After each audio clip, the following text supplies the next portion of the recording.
I think that's not what it is.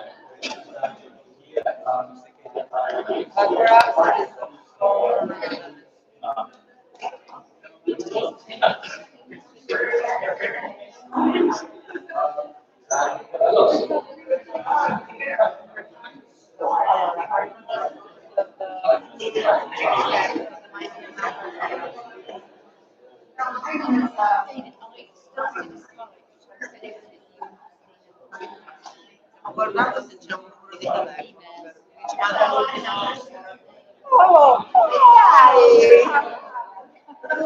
sei vera no, però seguono da carriera che sei brillante, complimenti.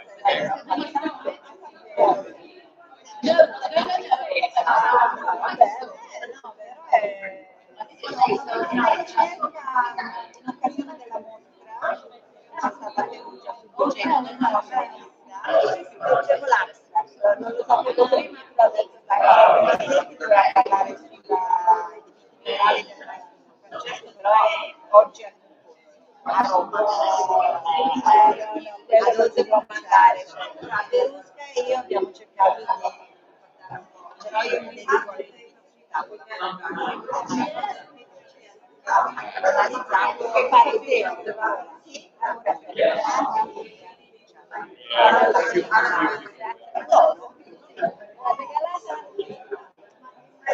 ogni tanto anche il maritino va a qualcosa di buono con le lamine metalliche dal luccichio dell'oro.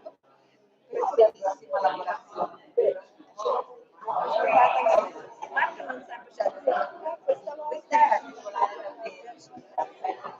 E mi ha fatto piacere, immediatamente da te, vengo delle tante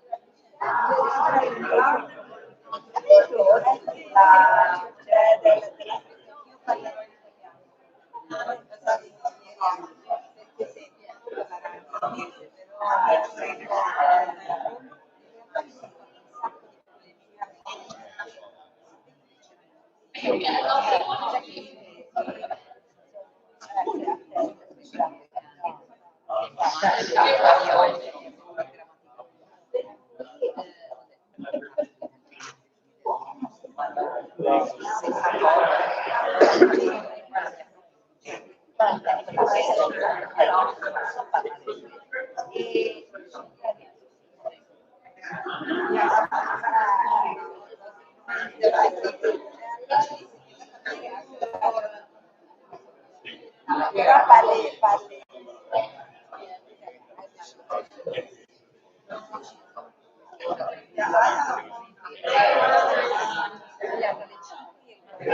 hanno annullato il treno,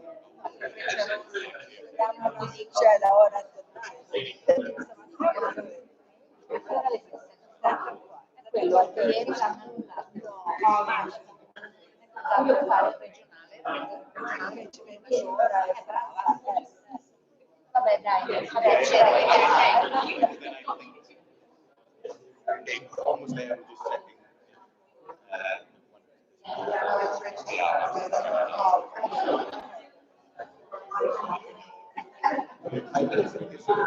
checking.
Brusca, ce l'hai la scatola che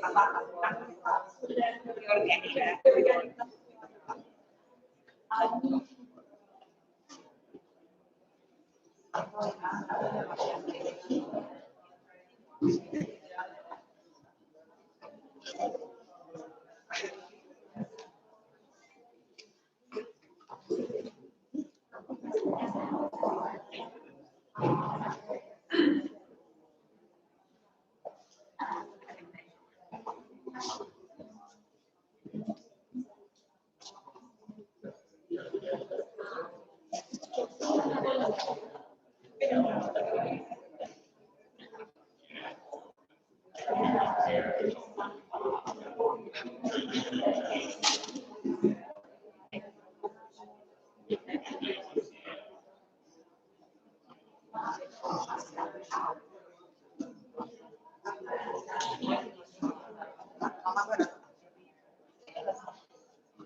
Also, we did the reform. It's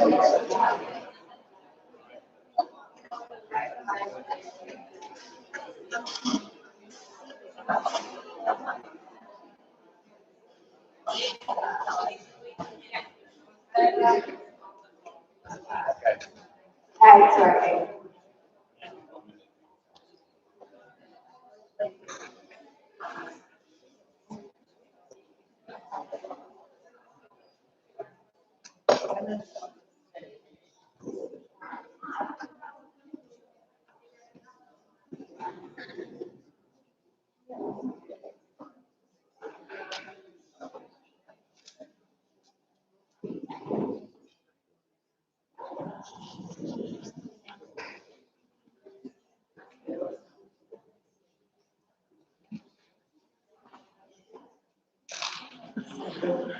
This time it works. Good morning, everybody, and welcome to the second day of this conference. I'm Anna Villagotti, and I will be chairing the third session. Unfortunately, we have some not so good news in the sense the first two speakers, as you probably have noticed, are not here, so we're starting with some delay. And they both send their apologies. Unfortunately, they couldn't be here for health reasons and some other very important and yeah, they couldn't really make it. But they send their apologies, and you probably find their contribution anyway in the final publication that's going to be. So the first speaker for this morning is going to be Alla. She is going to present. Okay, I thought so. It's Loredana Gallo and Veruska Piccherelli. They're going to present mural painting and panel painting of the master of San Francesco, some observation and construction and painting methods. So I will let them come. I think they're organized so that they come this way and then move that way. And I will be in your way, I hope.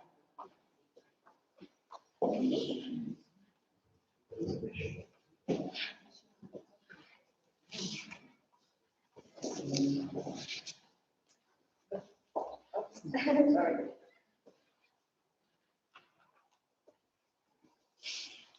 Good morning, everybody. And,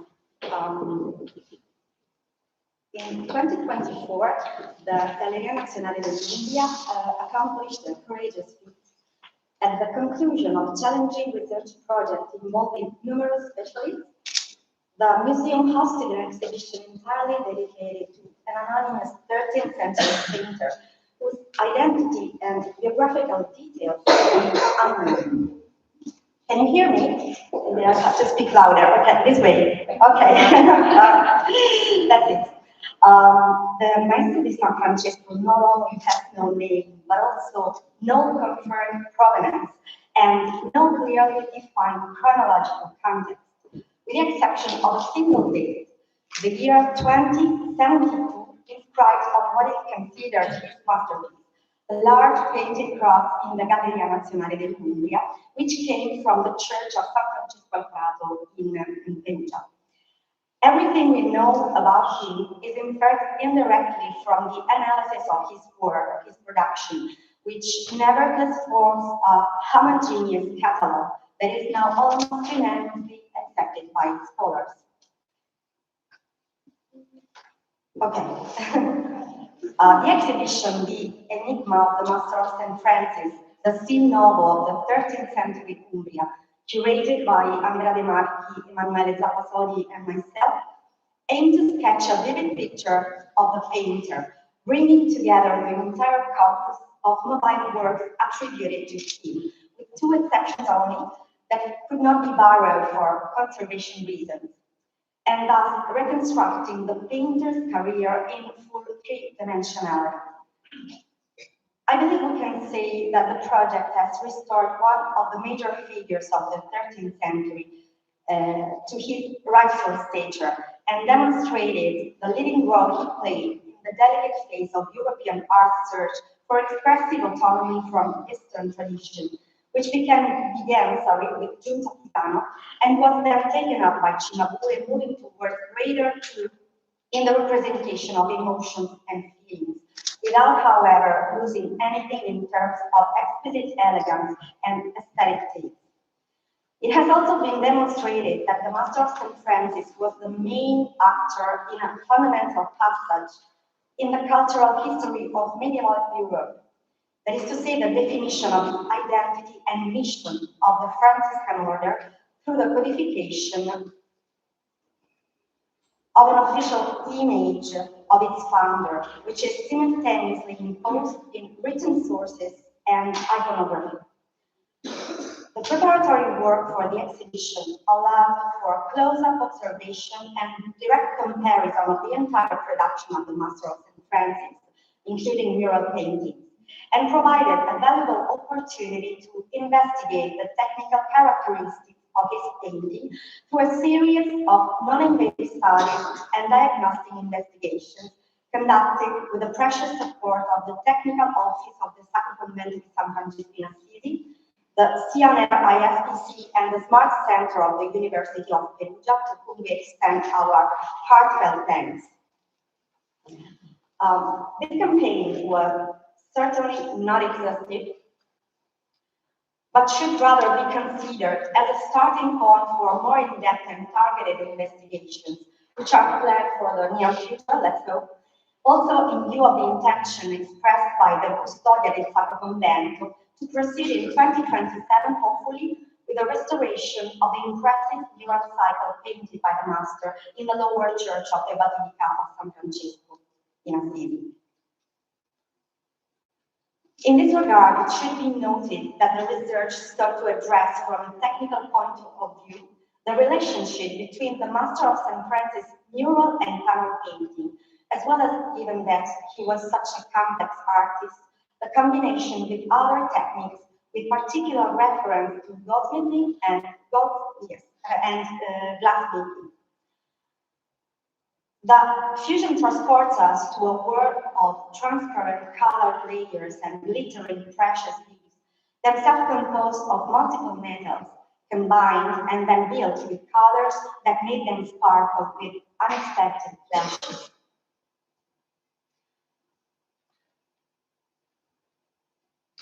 And I'm here, yes, sorry. The stained glass windows of the Basilica of Assisi become paintings in their meticulous detail, their narrative effectiveness, and their original iconographic invention. The paintings become stained glass windows almost, welcoming translucent and iridescent inserts to their frames. All this is achieved with extraordinary skill and absolute care for methodologies and materials, in an effort that today, in some cases, we find difficult to comprehend. The painting on wood by the Master of St. Francis is generally less compromised than the one on the wall, and helps us to better understand the latter, which instead presents irreparable alterations, as you can see. Issues related to the transposition of the preparatory drawing were addressed, with the identification of the same patrons which are used both on panel and on wall, even years later, and which are scaled to different sizes. According to methods in use since ancient times, dating back as far as the 6th century before Christ, as Maria Cristina Tomasetti, our colleague, and today she couldn't be here, unfortunately, is demonstrating in her studies. The nature and methods of use of pigments were then discussed, revealing solutions of exceptional originality, particularly in the use of lacquers. These topics will be discussed in greater detail in the publication. Due to time constraints and to the absence of Maria Cristina, it has been decided to limit this presentation to the study of metal leaves and their uses. One of the most fascinating aspects of the technique employed by the Master of St. Francis, which once again reveals him to be a great pioneer who had such a profound influence on his contemporaries and on those who followed him, And now Loredana Gallo, together with Emanuele Zappassoli, focused precisely on the analysis of metal leaves, will tell about this.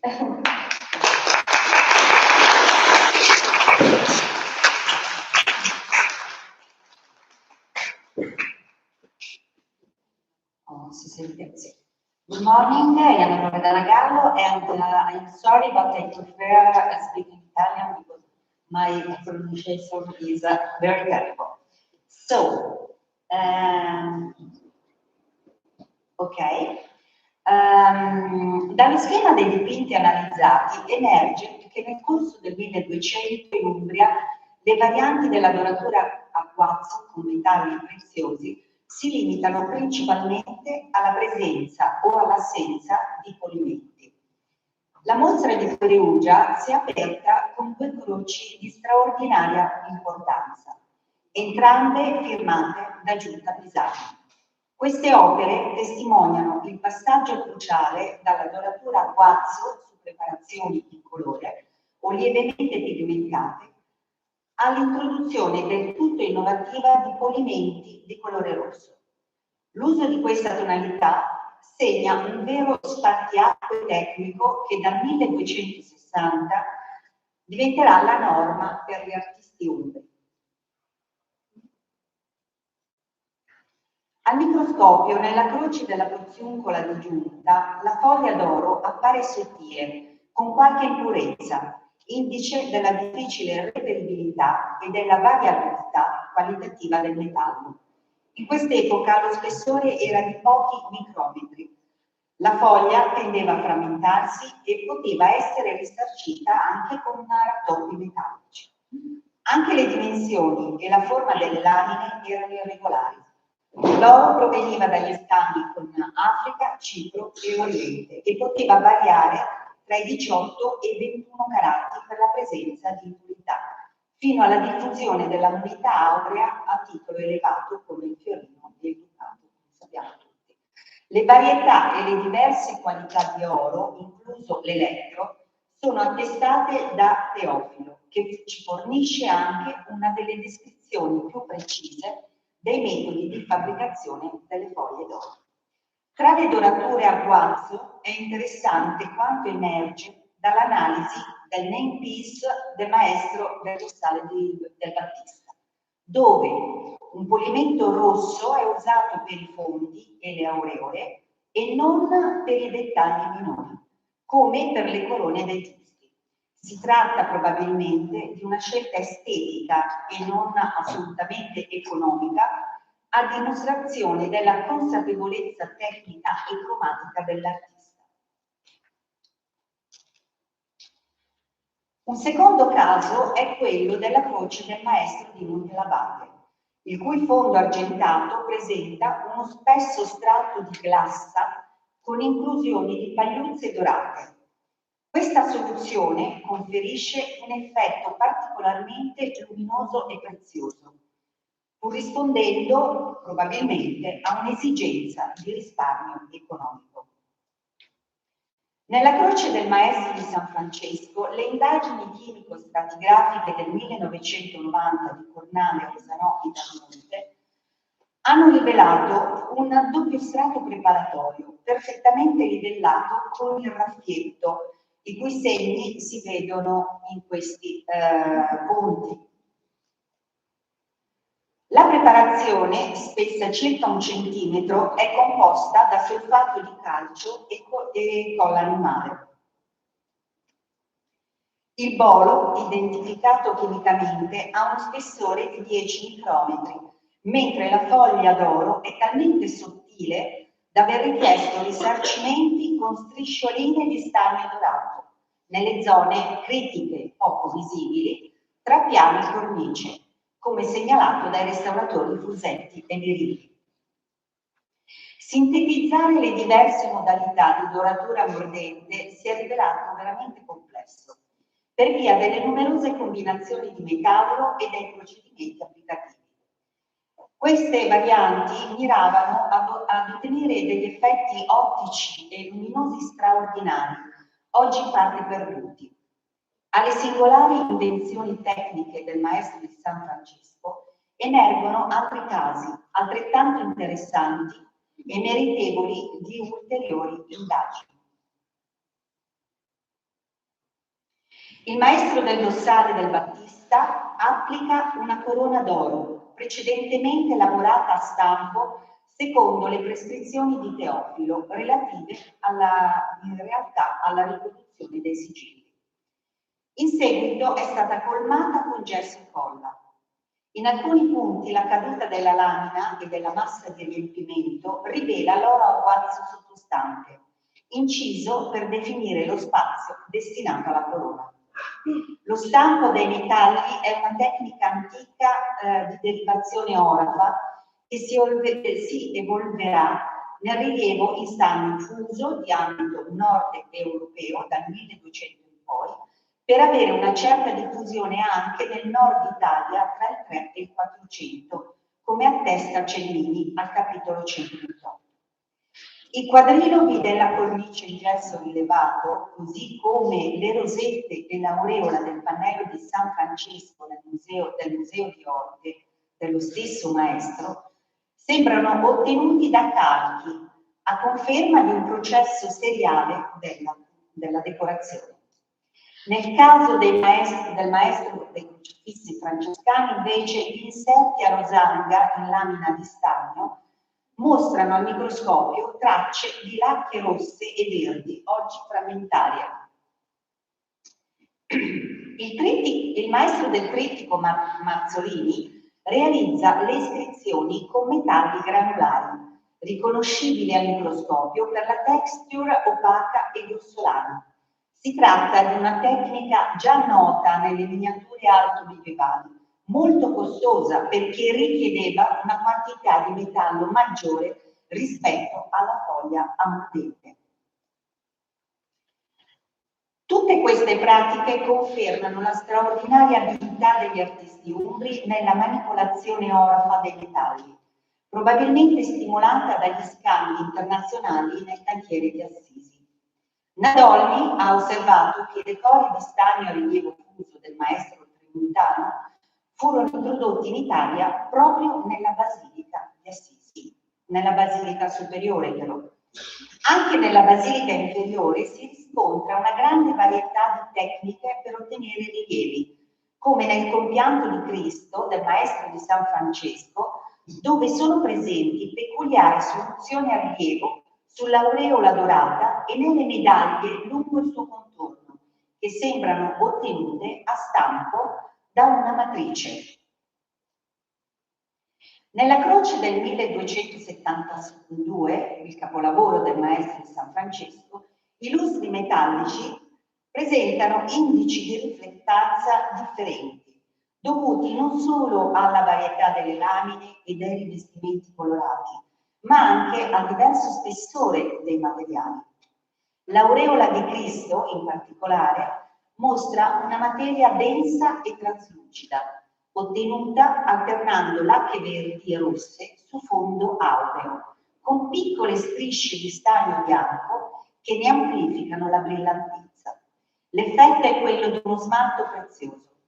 Le numerose ricette medievali per smalti colorati e vermei dimostrano l'importanza delle finiture finali.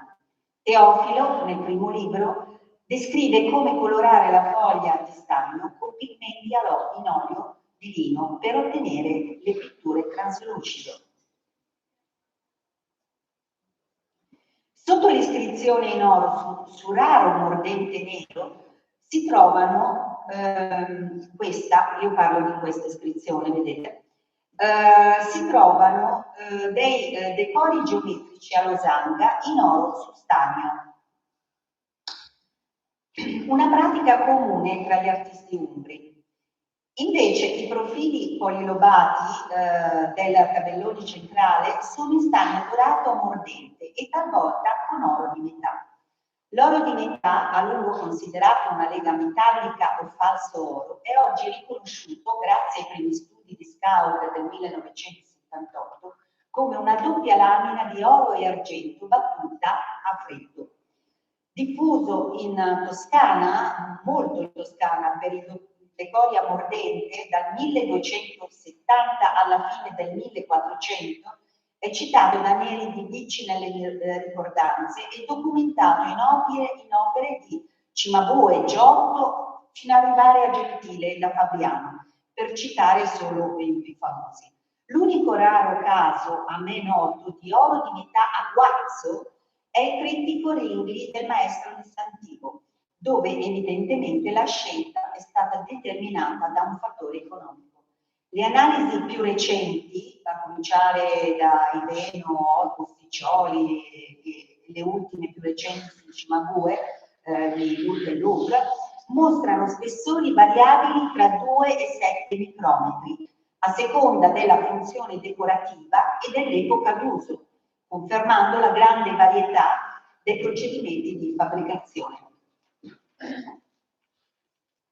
Poi, le analisi stratigrafiche evidenziano un mostrato oleo resinoso di spessore variabile tra i 20 e i 115 micrometri per l'adesione della lamina di stagno, contro i 40 micrometri circa del mordente per la foglia d'oro, costituito da un impasto oleo resinoso con mignio resinato di rame e nero carbone.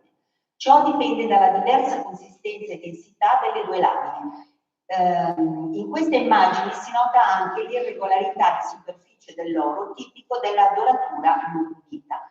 Le ricette più antiche per la lavorazione dello stagno risalgono all'età ellenistica e tardoantica. Metodi di laminazione per martellatura o fusione, leghe o amalgami di oro e argento sono un indice di un uso molto diffuso dello stagno. Le fonti medievali come Teofilo, Pseudo-Eraclio e Santomer descrivono l'uso dello stagno come base per glasse di colore giallo intenso a imitazione dell'oro.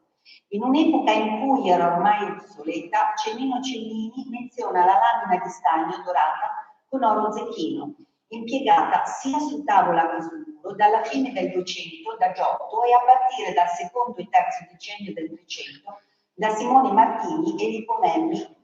In Toscana sui dipinti su tavola prevaleva l'utilizzo di piccole decorazioni piatte di forma a losanca.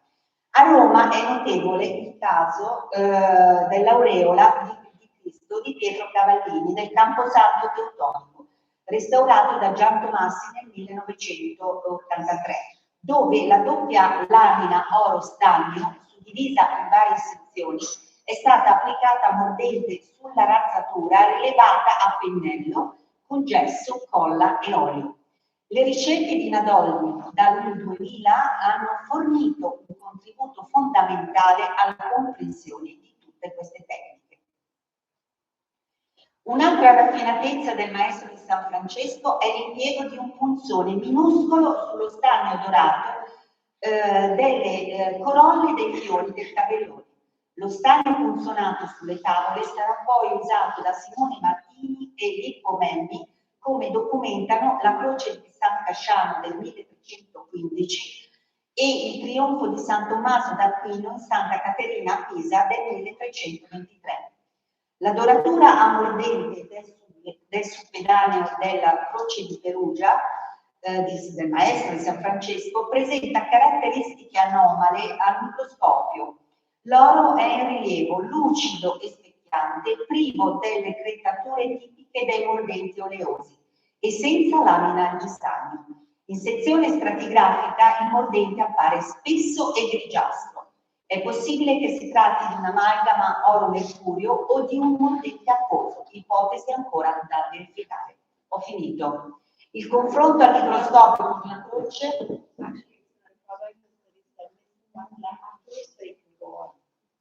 No, finisci tranquillamente. perché mi viene l'ansia. No, perché è molto interessante. Perché manca Mario Fuzzi. Ah, ok, no, perché Quindi puoi parlare tu. 2 minuti. Ok, allora concludo, sono le ultime slide. Relativamente a questa anomalia elevata nel suppedáneo del maestro di San Francesco, il confronto al microscopio con la croce del Louvre e quella del maestro, sempre parlo del maestro di San Francesco, è quella del maestro di Santa Chiara, in questo caso di Assisi. Questo è il maestro di Santa Chiara, vedete le anomalie al microscopio di questa doratura a mordente. Questo è il maestro di San Francesco e questo è sempre il decoro su verde, e tutti e tre sono su un verde, probabilmente verde rame, e quindi questo è a olio. Questo confronto al microscopio a diversi ingrandimenti, scusate, mostra differenze rilevanti nella tessitura e nella riflettanza delle dorature, indice di sperimentazioni tecniche differenziate. Tra le croci del maestro di San Francesco, quella del Louvre è l'unica a mostrare un perizoma intessuto con inserti metallici di stagno dorato. Le dorature su mordente nero sono invece molto rare. La tecnica di doratura dei cosiddetti cristalli di neve, questi, quindi risulta anche in questo caso molto anomala, analogamente a quella del soppedaneo della croce del 1272. Qui c'è un dettaglio al microscopio di queste strisce di stagno dorato del perizoma di Cristo, e questo concludo con questo confronto che indica proprio le differenze e di questa raffinatezza tecnica e la varietà dei procedimenti metallici adottati dagli artisti umbri del 1200 al culmine dell'attività del maestro di San Francesco. Qui a sinistra si vede l'oro a mordente su stagno, con questa tipica acretatura e con evidentemente, come da prassi, il taglio delle strisce avveniva dopo la doratura dello stagno, e si vede che in questo punto è molto chiaro. Questa invece è una doratura su mordente nero, che è una cifra tecnica del maestro di San Francesco molto interessante per l'uso del nero carbone, come anche ha analizzato la National Gallery, all'interno di un impasto rilevato a mordente a base di resinato di molti essiccanti, resinato di rame, rosso di piombo, e vedete che invece la doratura mordente mostra dei piccoli frammenti che può capitare, riconoscibili anche da questi, perché vengono sparsi durante la lavorazione. Grazie.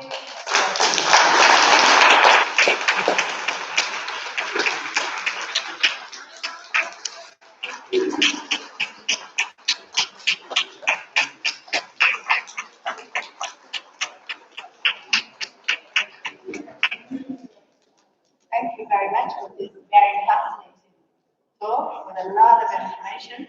I'm sure that your contribution will be one of the most sought after in the publication. It's really very comprehensive, very nice.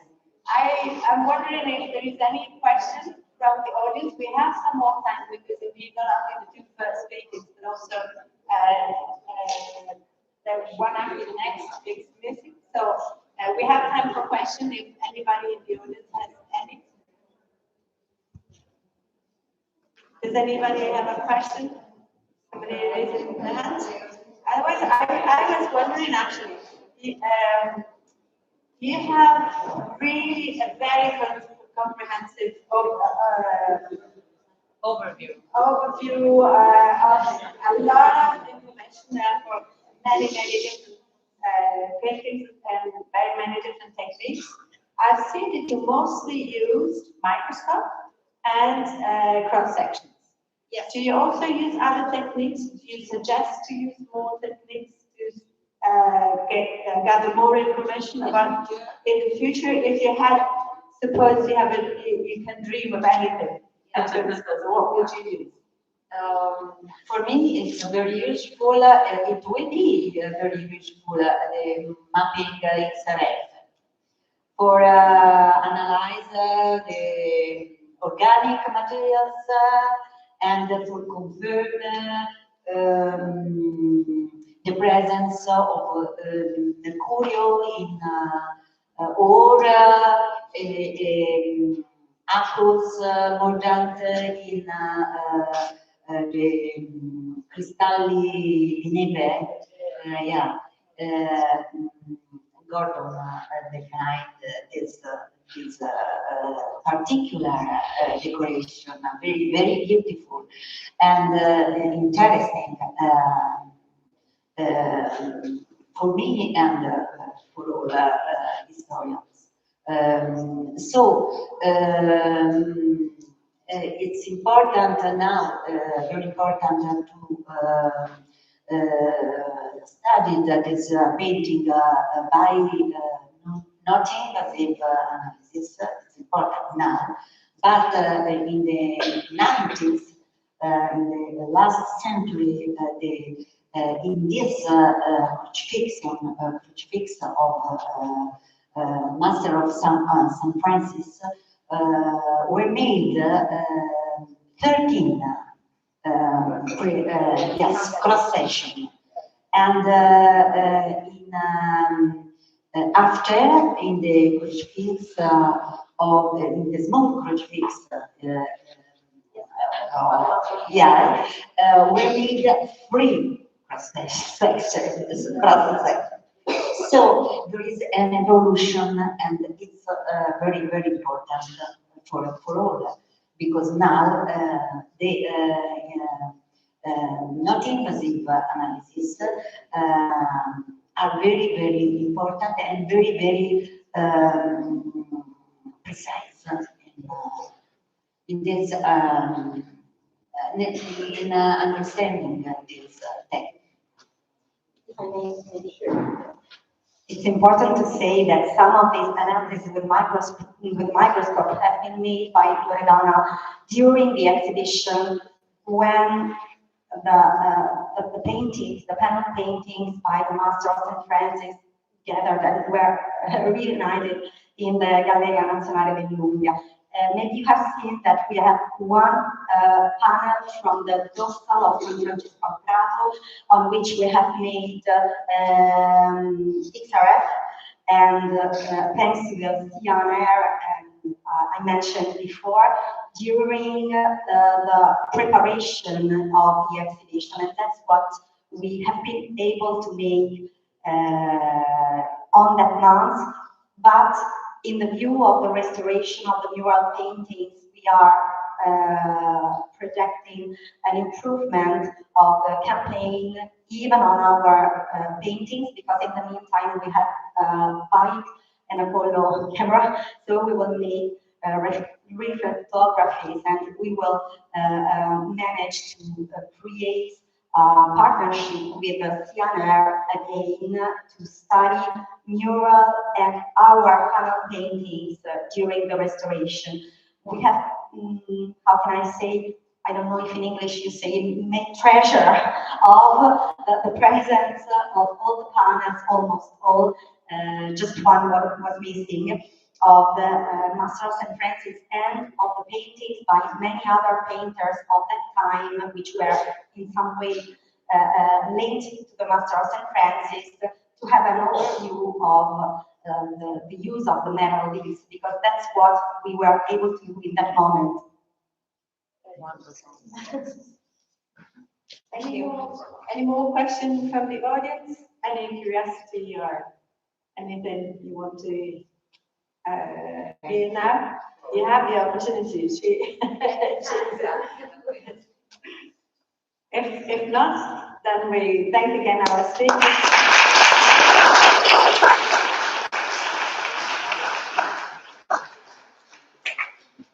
And I'd like to call to speak the next one, the next speaker is Paolo Bonfantini, and he will be presenting survey of forwards by the Master of the Franciscan Crucifix. The floor is yours.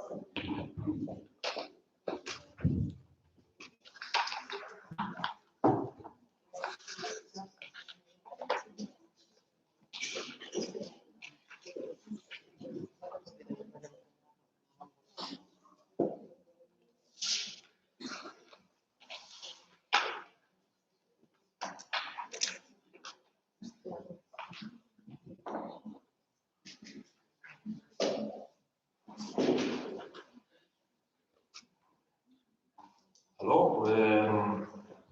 Okay. We are speaking about a survey of 4 works by the master of the Franciscan crucifixes. At the beginning, the so-called master of the Franciscan crucifixes is an artist who trained to the workshop of Assisi, parallel to the master of San Francesco, in the wake of Giunta Pisano's stay in the Umbrian city.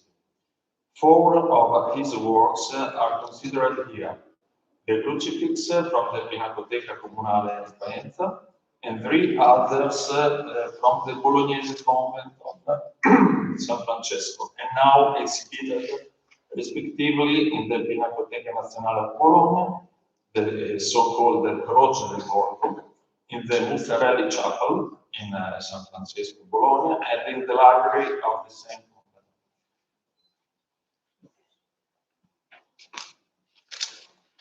Previously, study of the Giunta Pisano's crucifix in San Domenico in Bologna, originally on the iconostasis, provides important insights for the study of the work of the master of the Franciscan crucifixes. His crucifix in Faenza, likely also of Franciscan origin, underwent a radical restoration of its wooden support in the 60s. Given its size, the Borgo crucifix may have originally occupied the central position on the Duecento of San Francesco in Bologna, replacing another destroyed in the collapse of 1254. It was restored in 1958 with the replacement of the original support system and a drastic intervention with metal bars. The two models at the ends of the cross lateral arms are now in National Gallery of Washington, while the apical tondo is missing.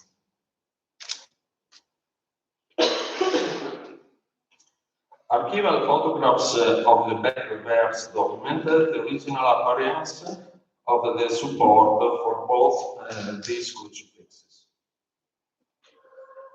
The Musarelli crucifix still has its original support and crossing structure, although its condition is extremely precarious. The original structure of the library crucifix was removed in ancient times. It retains an intact and legible support. The terminals and the apical tondo are missing. For important comparisons, a 5th crucifix will be considered now in a municipal art collection in Bologna, also previously attributed to the master of the Franciscan crucifixes, although this attribution is no longer accepted, but there are undeniable connections with the other 4 crucifixes, which we believe can be traced back to the same workshop. The original crossing system is also missing due to a restoration of the support contemporary with those of the first 2 crucifixes diffused with a similar metal bar system.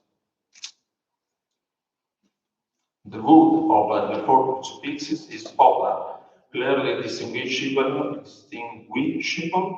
as a populus Alla. It confirms a 15th century custom of using these patches, already found in Giunta Pisano's crucifix in Bologna. The thickness of the support is consistent in each crucifix, from 4 to 5 centimeters. In assembling the support, the long arm of this process is made from a single board, as is the short arm, except for the small crucifix, where it is made from 2 boards. The panels of the sides of Christ, tabelloni, were added and attached to the long arm, without any visible connecting elements, visible only on its rays. The upper part of this tabellone is inserted into the short arm with a half-good joint that continues along the entire short arm, reinforcing the main joint. The panels at the end of the cross lateral arms, if present, were created by extending the support of the short arm by adding horizontal strips.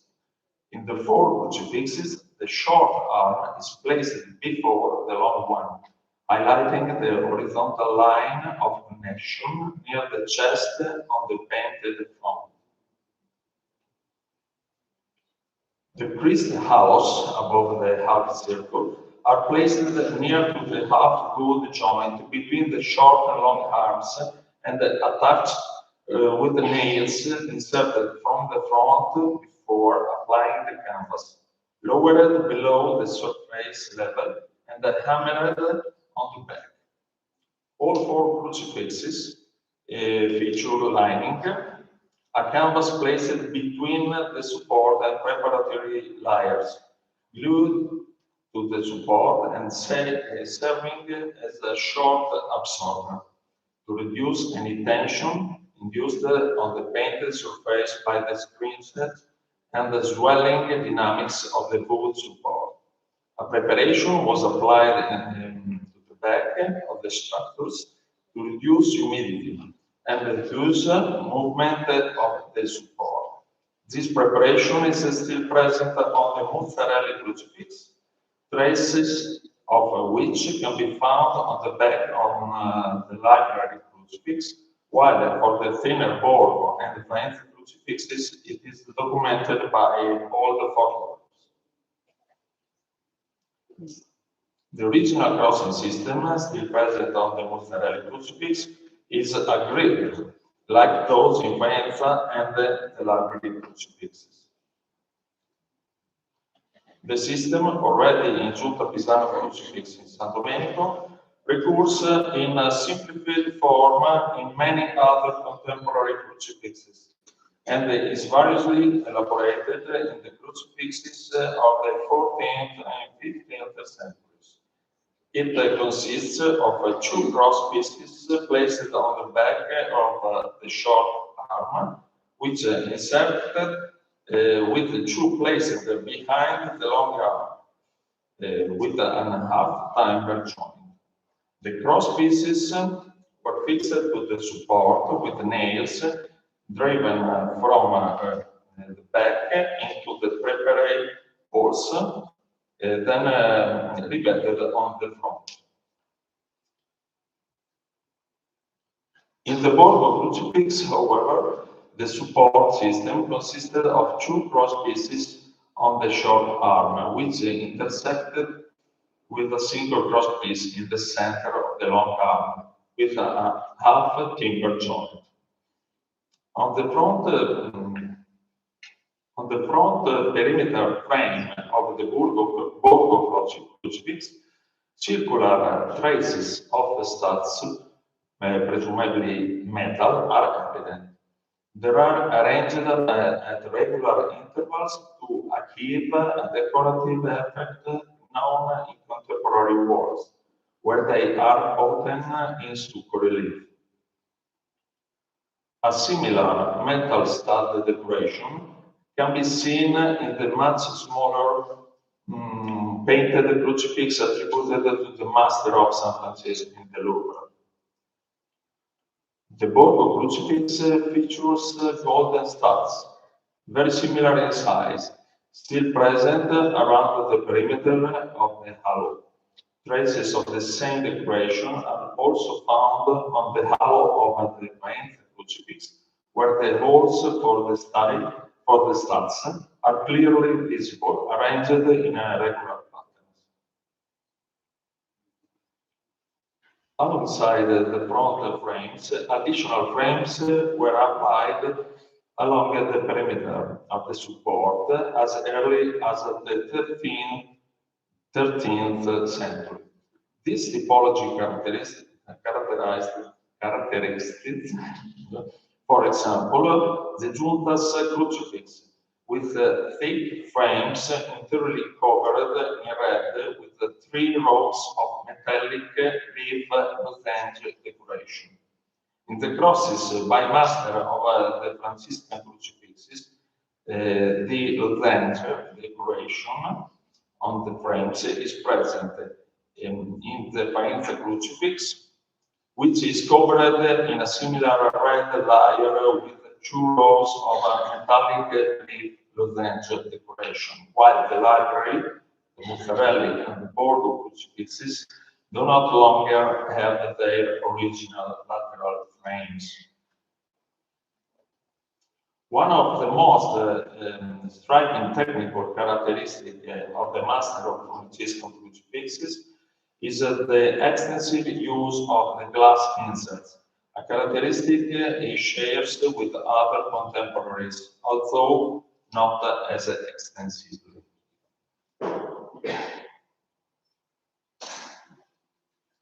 Among the pictorial works, crystals and fake cabochons stand out from the flat glass, placed at the same level as the painted of gilded surfaces, the most obvious parallel of which seems to be enamel. Among the painters who made use of flat glass and slightly curved mirrors, the master of San Francisco stands out both in murals and in panel paintings, spanning a period from the panel with the St. Francis in Museum to the opistograph Reredos for the Church of San Francisco Alvarado in Perugia. In both works, flat glasses are confined to the frames or on the back of the dorsale in the spandrels between the arches. Glasses are still present in Faenza, Borgo and Musarelli crucifixes, but not in the library crucifix. The richest decorative apparatus with glass inserts currently exist in the Faenza crucifix.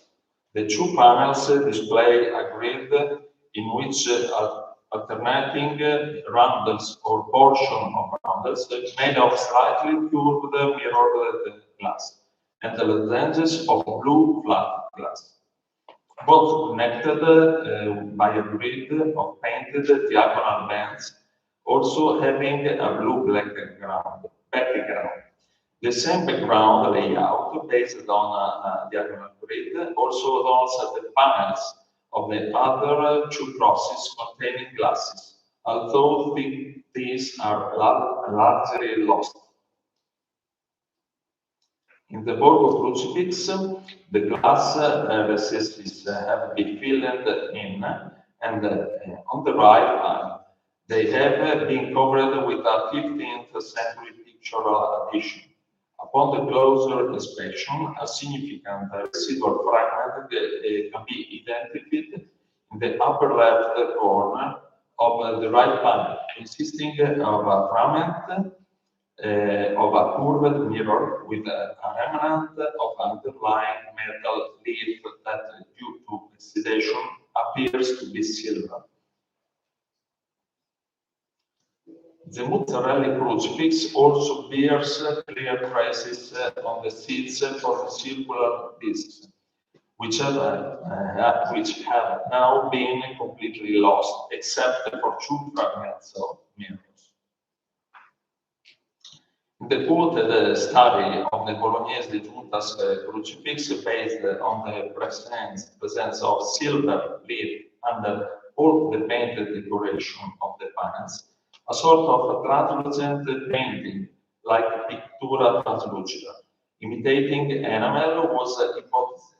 In particular, these backgrounds are made with a checkerboard of alternating blue and dark red lozenges, with which is inserted a motif consisting of a sort of double gold cross with the fleur de lis.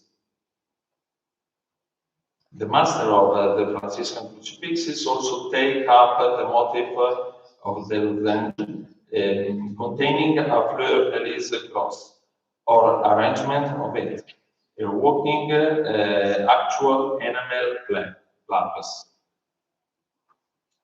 The master, now typical examples of the backgrounds with checkerboards of alternative color lenses containing a gilded floor-list process are the library crucifix, the crucifix in municipal collection in Bologna, and the crucifix in San Vittore in Cesena, which in turn is attributed to the master of the Franciscan crucifixes. The fact that these lenses were intended to imitate enamel plaques is confirmed by their interchangeability with actual glass inserts in smaller crosses. Decoration similar to a lens-shaped cross with a lily are present in a more complex manner in other works influenced by Giunta, such as the crucifixes of Longgiano and of the Cathedral of Torre, as well as those by the Master of San Francisco in Galleria Nazionale dell'Umbria, inventory 26 and 18. Another decorative feature common to the four crosses by the Master of Franciscan crucifixes is the widespread presence of metal leaf lenses, already described in the thick frames and on the painted area. These are methodically arranged to delimit the space between the long and the short arms, together with the lateral and the lower lines of the panel, where the metal leaves lenses and layered onto the red or black stripes. This decorative scheme was occasionally adopted by other Umbrian artists, but especially by the master of the Franciscan crucifixes of works related to his circle, crucifixes in the municipal art collection in Bologna and in San Vittore. In the Faenza crucifix, this decorative formula is expressed in a double row of lenses on a black background between the body and the side panels, continuing up to the superanium and the decimals, as well as along the short arm, essentially demarcating the entire blue background. Additionally, a single row of lenses flanked by two rows of half lenses are on the red background demarcates the lateral and the lower parts of the panels.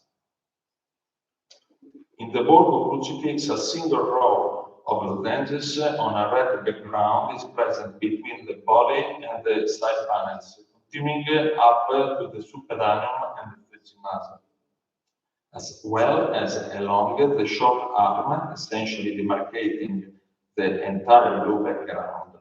Additionally, a single row of lenses on a black background delimits the sides and the bottom of the panels. The non-figurative decoration in mozzarella crucifix and in the library crucifix is almost identical. In the latter, a double row of lenses on a red background delimits the sides and the bottom of the panels and the perimeter of the superdaneo and its quatrefoil decoration. The arrangement of the lenses decoration of the Bologna Municipal Art Collection crucifix is similar to that in library crucifix. All this highlights an unusual expressive marker of the Master of Franciscan crucifixes.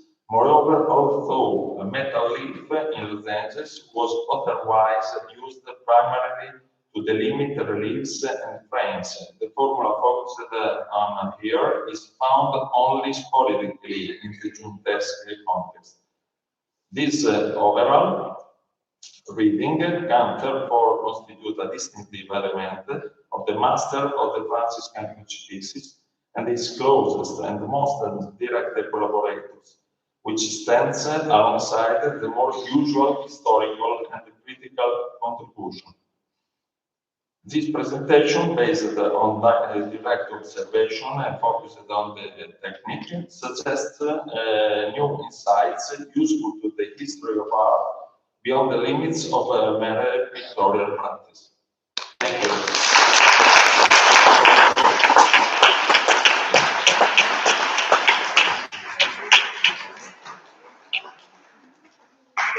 Thank you very much for this very interesting presentation. A lot of technical details. Is there any question from the audience? Yes. I guess you have to come closer. Thank you for your very lovely talk. I was wondering about the glass that is the inserts with the pattern. Is the pattern painted on the back of the glass, the reverse glass, or is it painted on the ground and the paint there? I understand. Sorry. No, no pattern.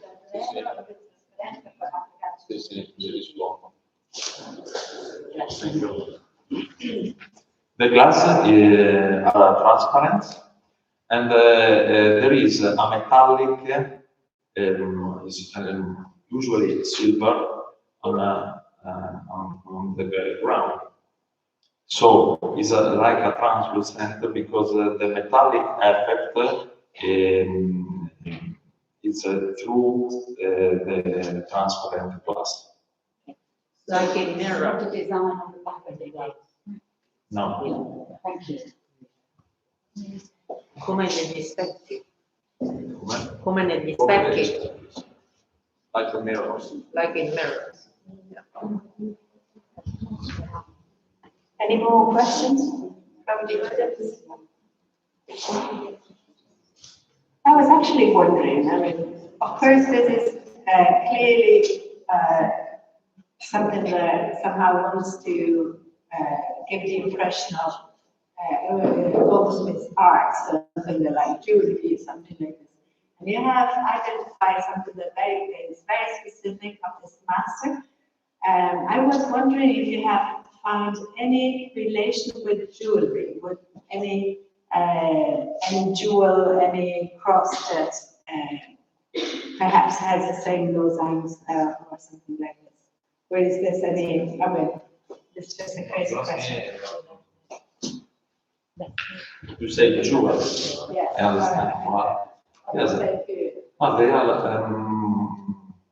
like in Assisi, in the classes of Assisi by the master of San Francis. It's the same technique. And there are only glasses, and it's like the usually method of the President Cruz Gemata insert of cabochons. I don't know if I answered. Yeah, so, yeah, there's a relation. So, of course, the technique resembles one of glass and other artworks, but then you have not identified one specific one that has this very same pattern. No. Any more curiosity questions from the audience? Yes, please. You can come closer. Again, about glass. I would ask if you have had also research about how the glass are fixed to the support.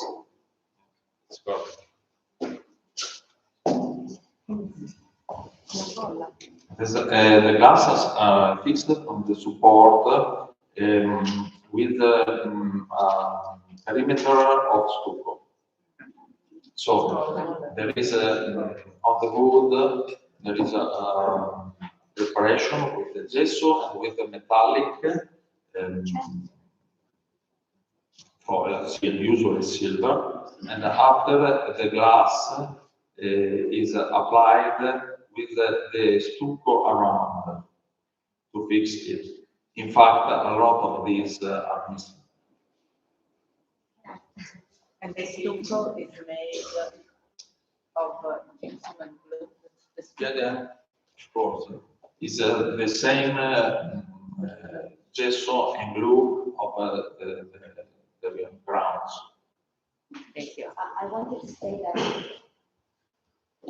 many of the things you described are in the Master of St. Francis paintings, even the glass with the drawing on the back and the metal leaf, and with stucco, the glass inserts of the Master of St. Francis, they are inserted and fixed with the same technique. So we know that we think that the Master of the Franciscan crucifixes comes from the Master of St. Francis, and it would be very, very interesting to have some more chronological information or hypotheses about their paintings to understand in which way one can have influenced the other. If there's been a collaboration in projecting something new, because, for example, the first, maybe the most ancient panel painting by the Master of St. Francis with glass insert is the panel painting in the Portiuncula with St. Francis. If we are not wrong, maybe in the same years of the at the end of the 50s, and for what we know now, the drawing on the glass, decoration, a painted decoration on the glass is on the dossal of San Francesco al Prato, which can be dated 1272.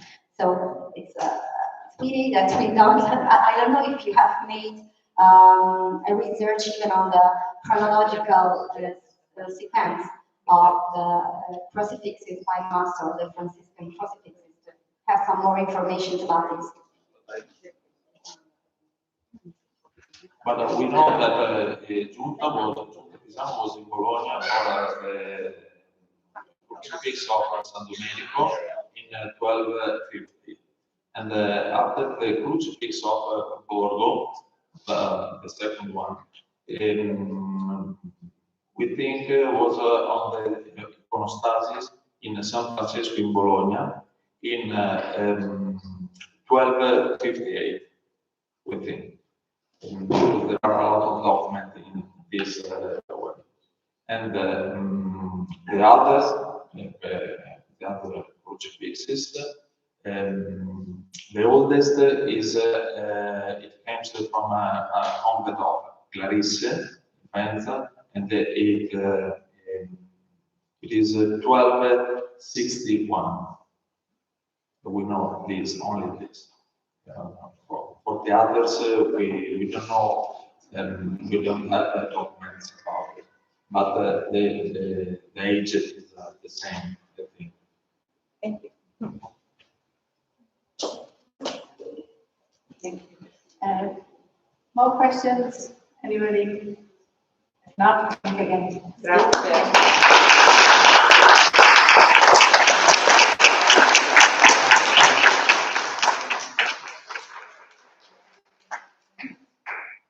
As I was mentioning before, unfortunately, Mario Gubuzzi couldn't make it because unfortunately he's dead.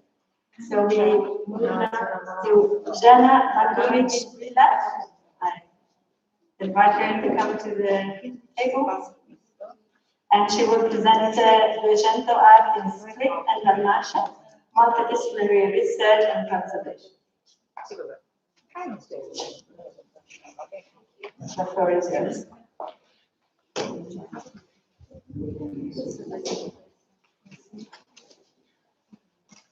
Good morning.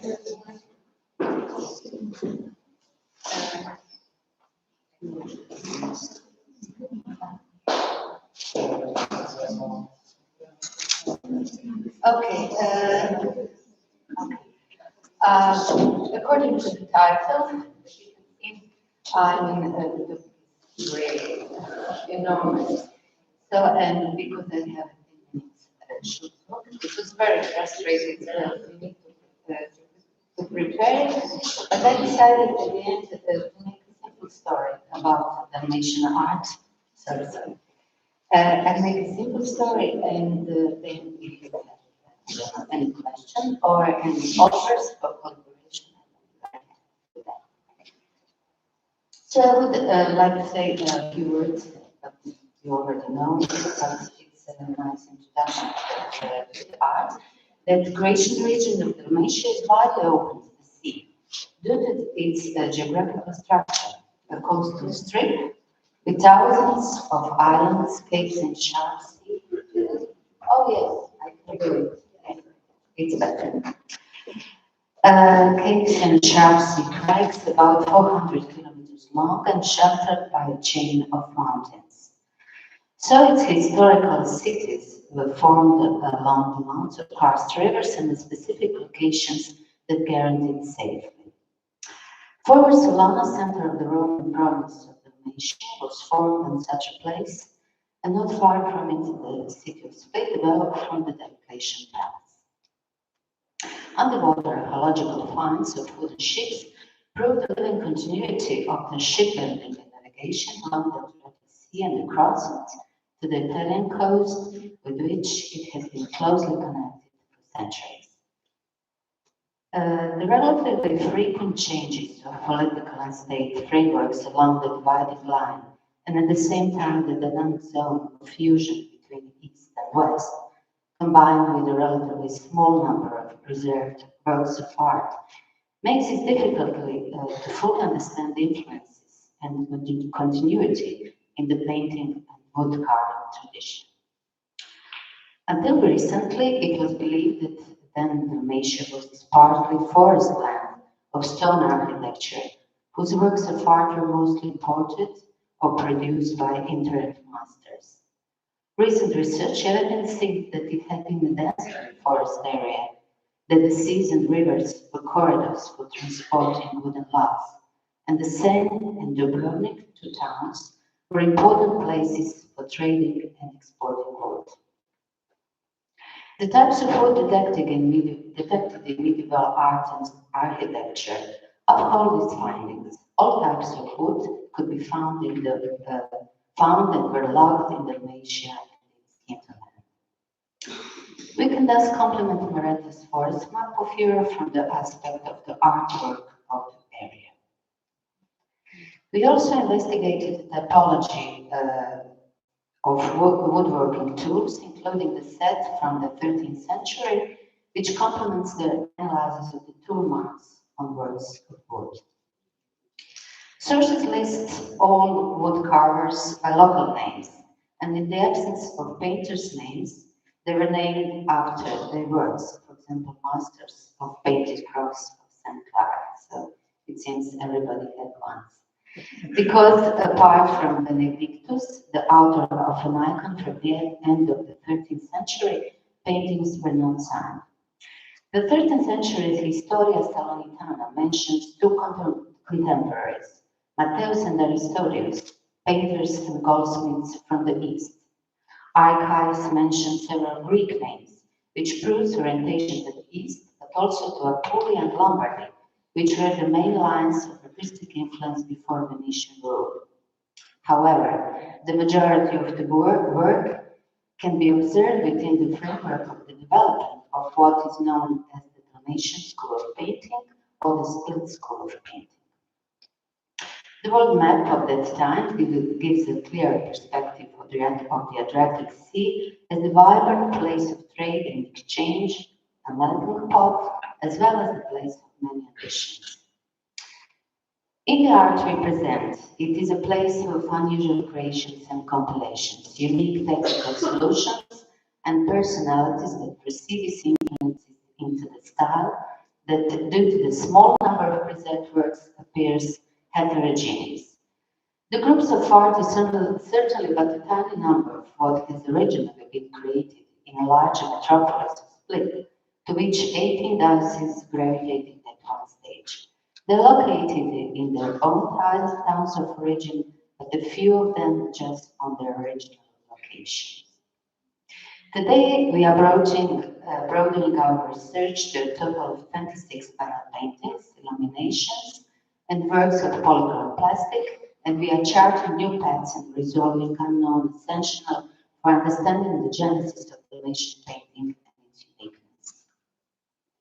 The city of Zadar today inherits a group of earliest works that show stylistic and iconographic influences both from the East and the West.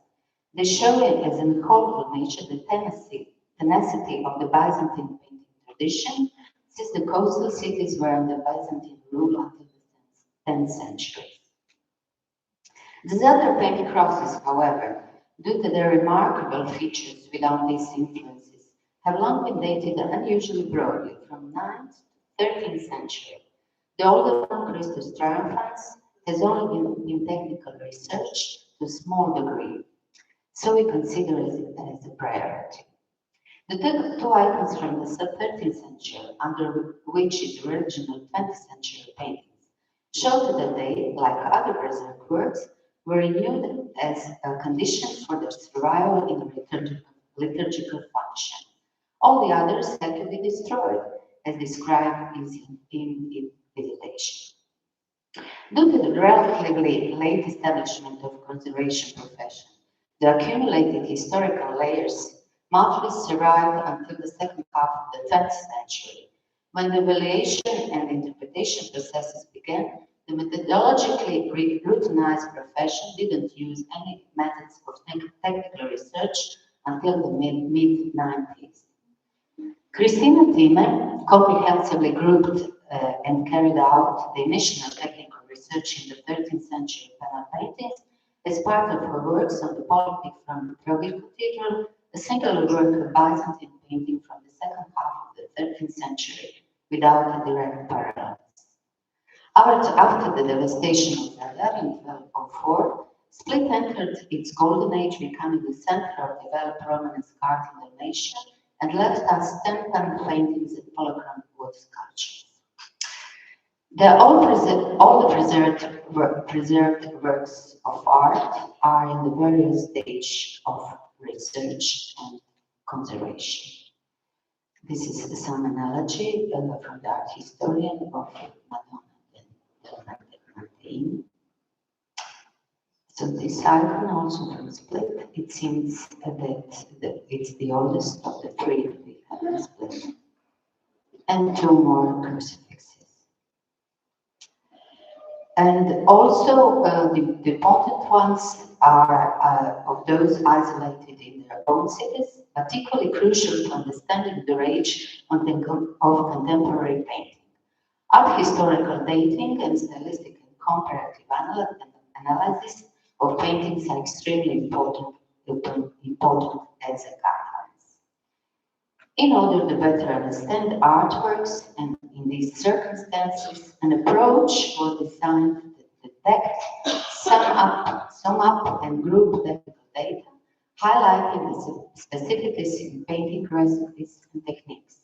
The research methods were specifically chosen in relation to the questions addressed.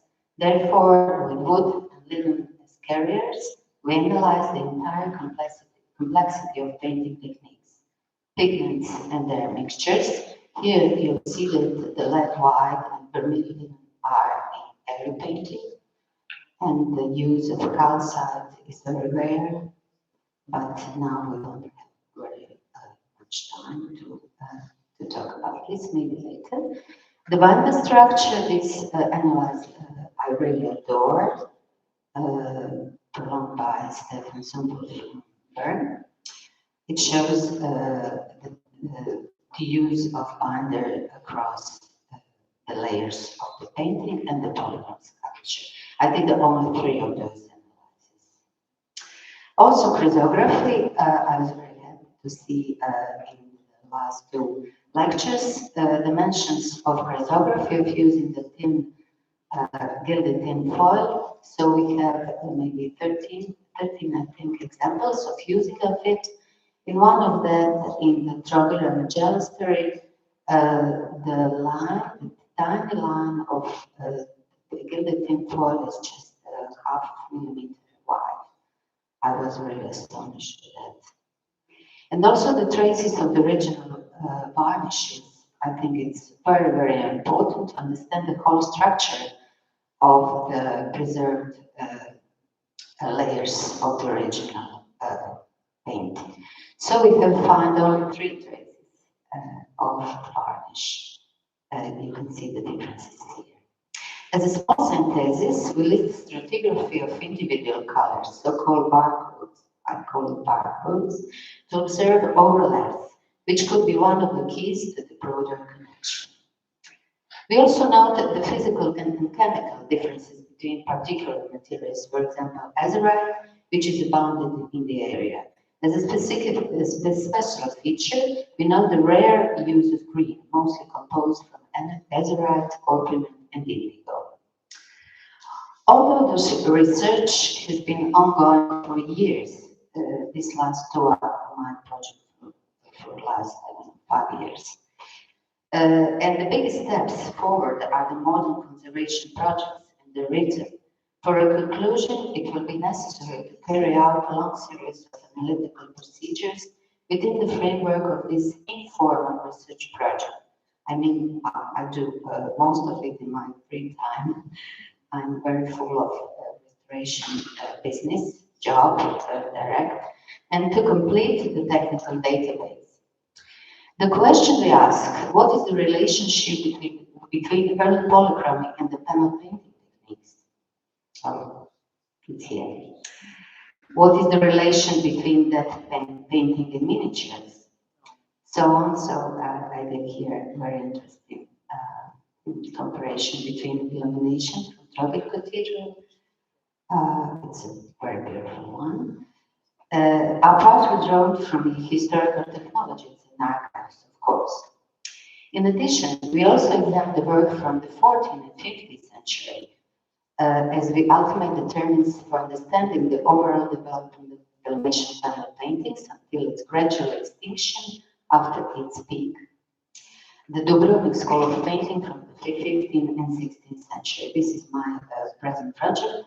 I mean, I did all the analysis in situ on the painting without destruction, often taking for the cross section only 3, I think.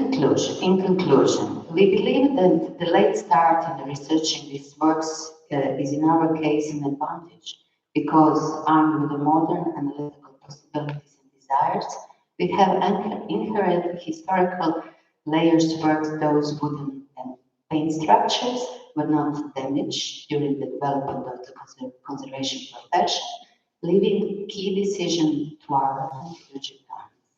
Thank you.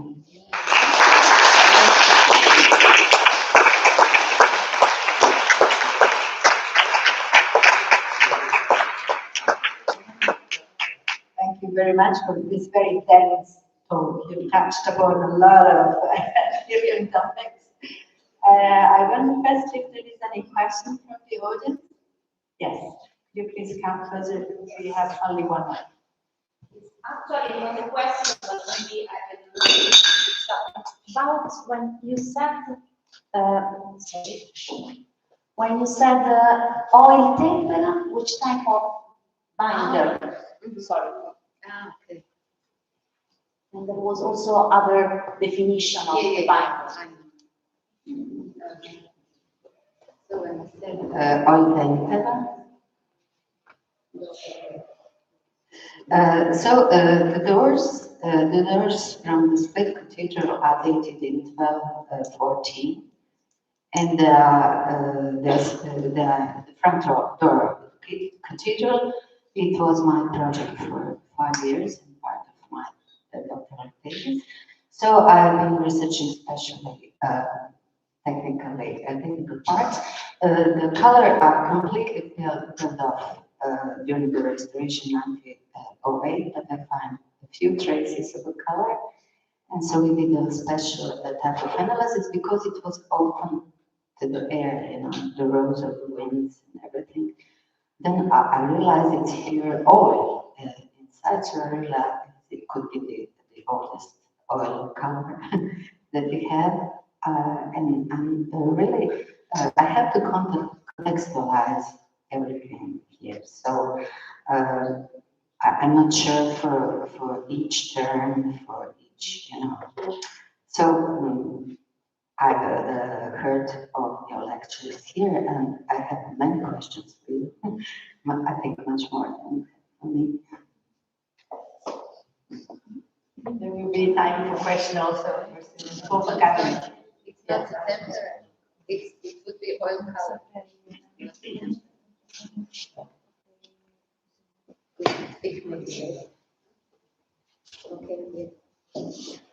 If I'm not wrong, I understood that you found the names of the wood worker. Yes. The real, because for us in Italy it's very, very difficult to find documents with that kind of questions. So I was curious, do you have an archive about this kind of information? As you can see here, there are 62 names of woodworkers, that not all wood carvers. But this Andrea Boina, as you can see down, he was in the altar of the doors that I had shown before. And it was exact archive, two archive. He was also a painter and sculptor and an architect. Yeah, and it's the only full name, I have to say. The only full name, I mean, with the name and surname. Yeah, and it's great. The others are all. It seems to me that some of them are Slavic from the art. Clearly shows a very, clear attention to their profession. They were probably very professionals. I have a question. Yeah, but it's sorry. Thank you so much. Thank you for your contribution. I was curious about the traces of varnish that you found on the paintings. Do you think it was more as a protective surface coating, or actually like the Mecca we find on the Duecento paintings, like changing the aesthetic of the Thank you. So here on the polypic from Trovi, it was researched by Cristina Tina from Technical University of Munich. She spent really lots of time understanding that, because it's one of the two, I think, preserved varnish from the 13th century. This was absolutely fascinating discovery. And this red one, painting that you can see here, it's not actually a painting. I mean, it's painting, but under the other one. This is a fantastic example of three virgins with a child, one over the other. So I spent 2 years in trying to understand from which century it belongs to each one, because the original panel is not saved, only the canvas. And on the first painting, I have found some of the traces, and the person, also Stefan from I mentioned earlier, he said it's a praline varnish of oil. So, but we know that from the technology that the varnishes from the time were not varnishes like in our idea of varnishing, but part of the tempera painting. That was the question. Yes. So indeed, this varnish coating had an aesthetic function. It was intended to not to preserve, but rather to change the appearance of the animal.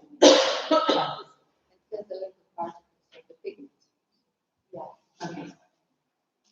More questions? I was actually wondering, but let me try to understand. So you said that the painting you showed in red was actually covered by the neck. How did you actually make the separation?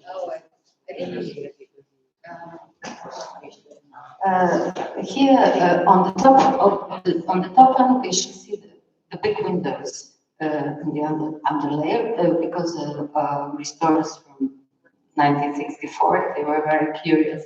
They opened big ones.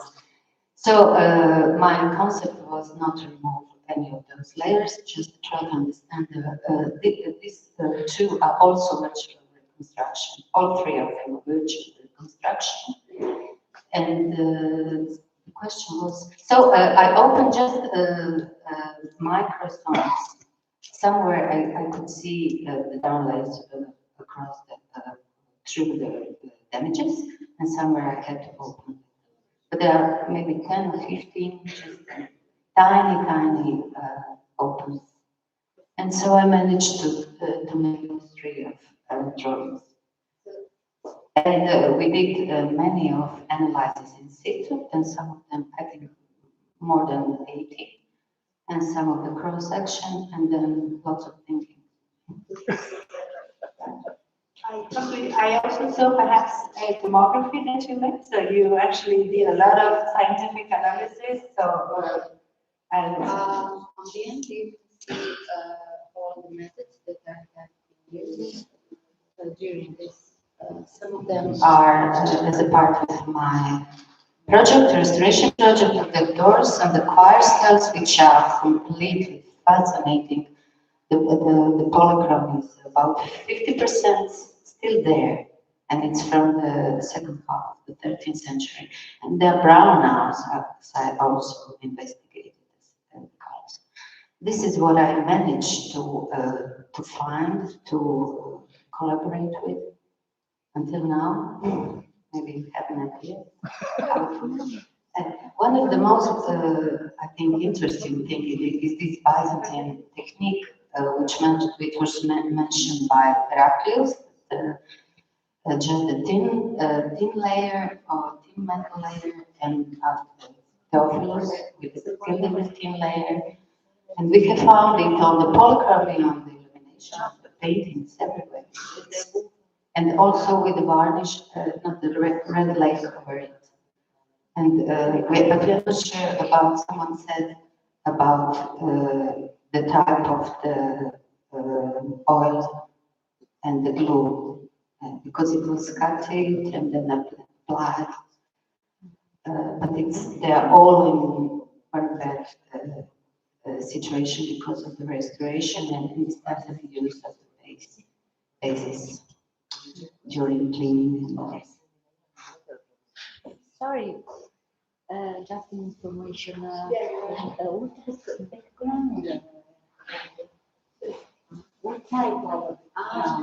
So I'm a conservatory restorer in Croatian Conservation Institute, and I also finished my dissertation, doctoral in art history, recently this year, and the topic was this polychrome sculpture, those two of those.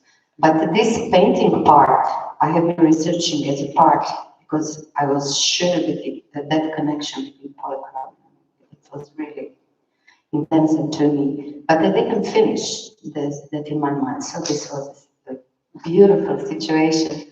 I spent many days in collecting information. There are thousands of photos and analyses. So thank you for listening. Congratulations.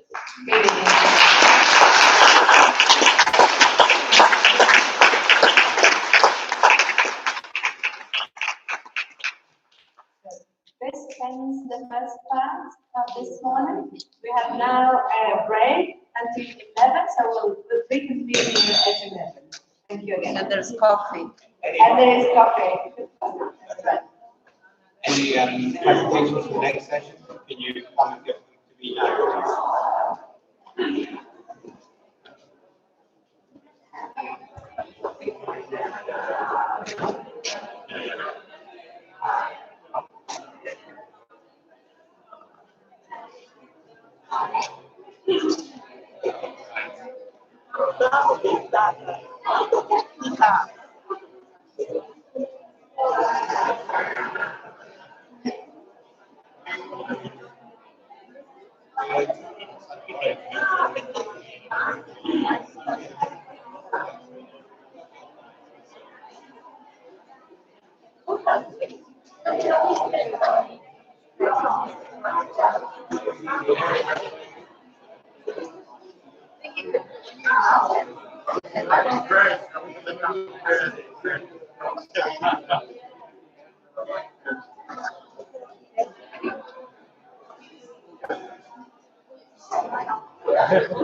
Yeah,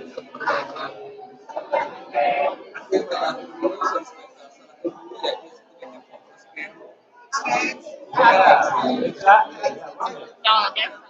Yeah. How closely they work together and that kind of thing.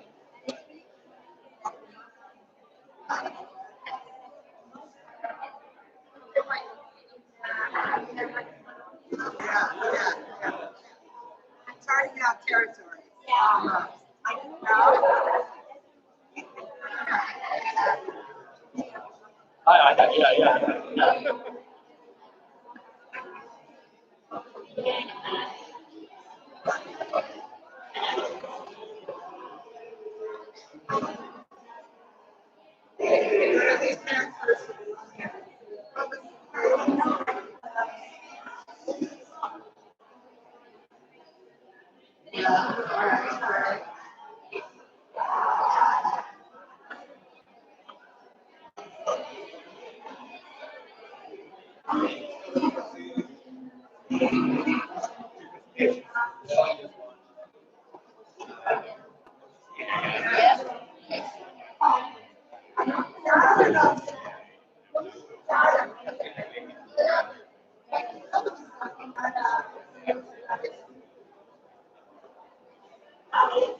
Perché prima era molto a parte, si vedeva tanto, perché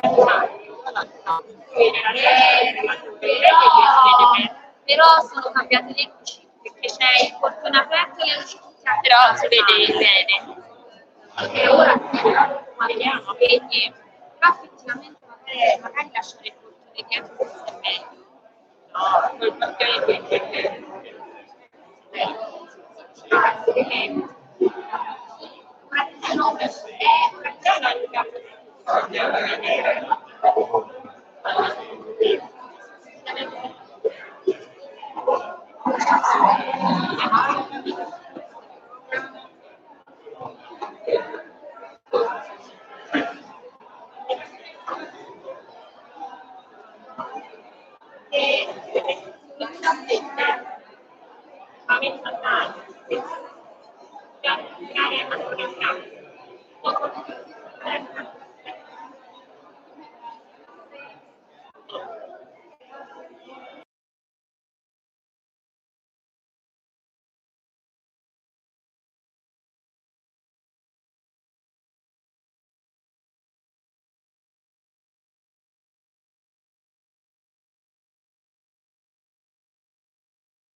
Okay, we will bring session 2 to start.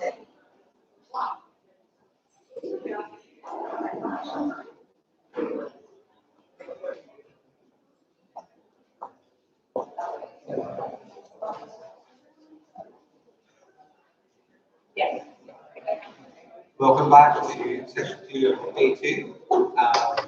My name is David Beggy. I'm in the National Gallery in London, and I'll be your chair for this session just before lunch. We've got quite a packed program for this session, so I will ask all the speakers to please keep the time. We'll have timekeepers in the front row giving you a 2-minute warning as your time comes to an end. So, our first talk of this session will be presented by Luigi Neri, the conservative restorer and director of the National Museum of San Mateo, amongst other institutions. And in this capacity has overseen the conservation of numerous paintings from the 13th to 15th century. So I welcome Luigi Neri.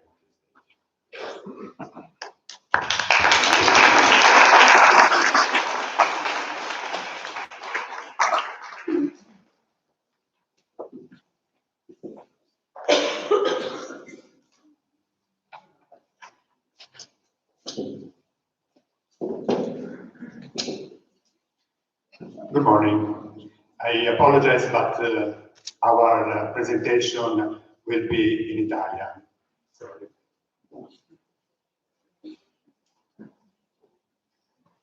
La pittura a tempera su tavola a Pisa nel Duecento si caratterizza per ricchezza e varietà delle soluzioni, anche tecniche, che vengono sperimentate da maestri pisani e di altre provenienze in una fase in cui la città rappresenta un grande centro artistico, oltre che economico e politico del Mediterraneo.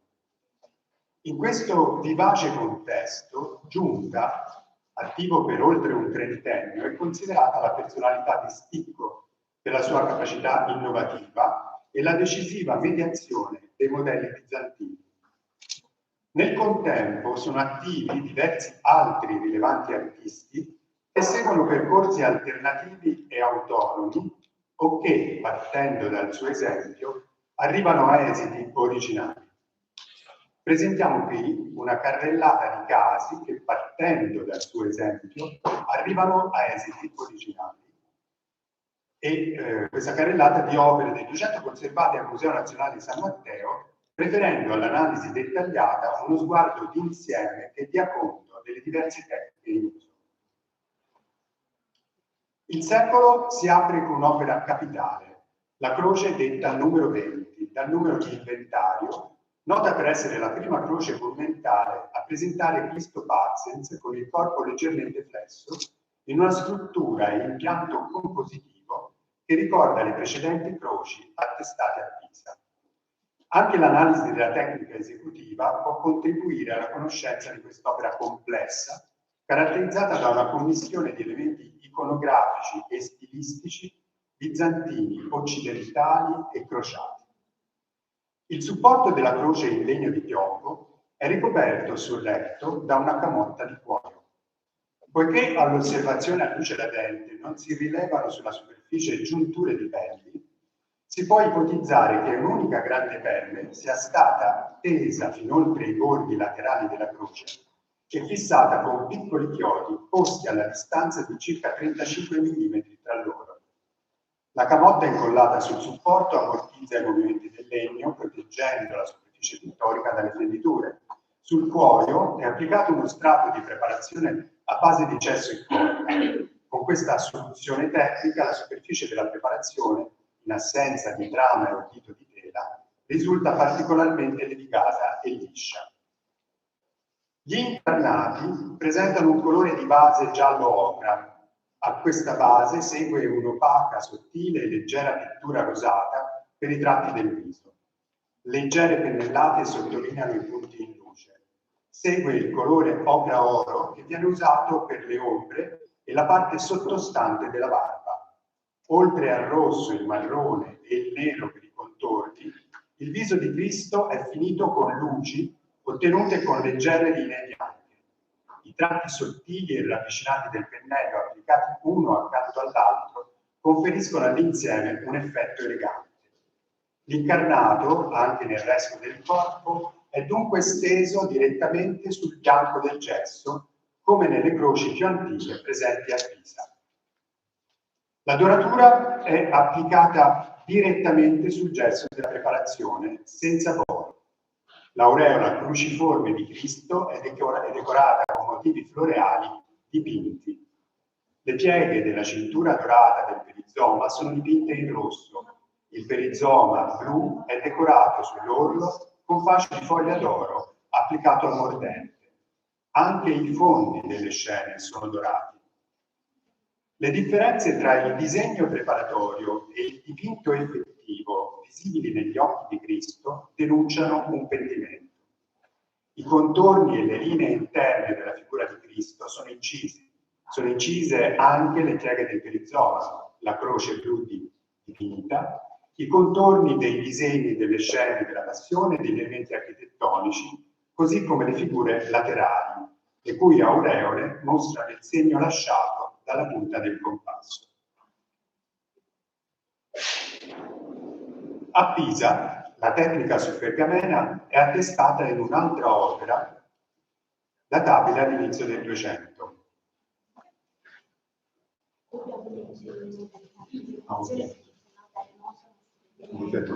È troppo bianco, non riesco.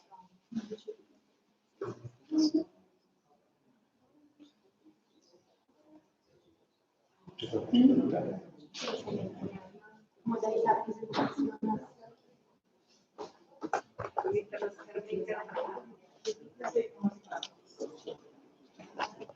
Schermo intero.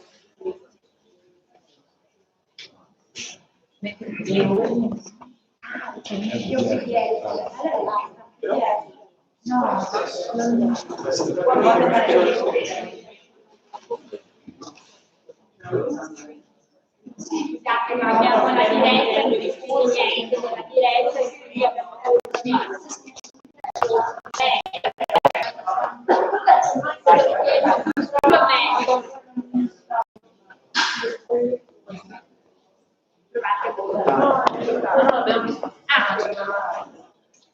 un po' di ritardo. Qui vicino ce l'avete? Avete solo il PDF? Ok. Ecco, sì. Ecco. Così.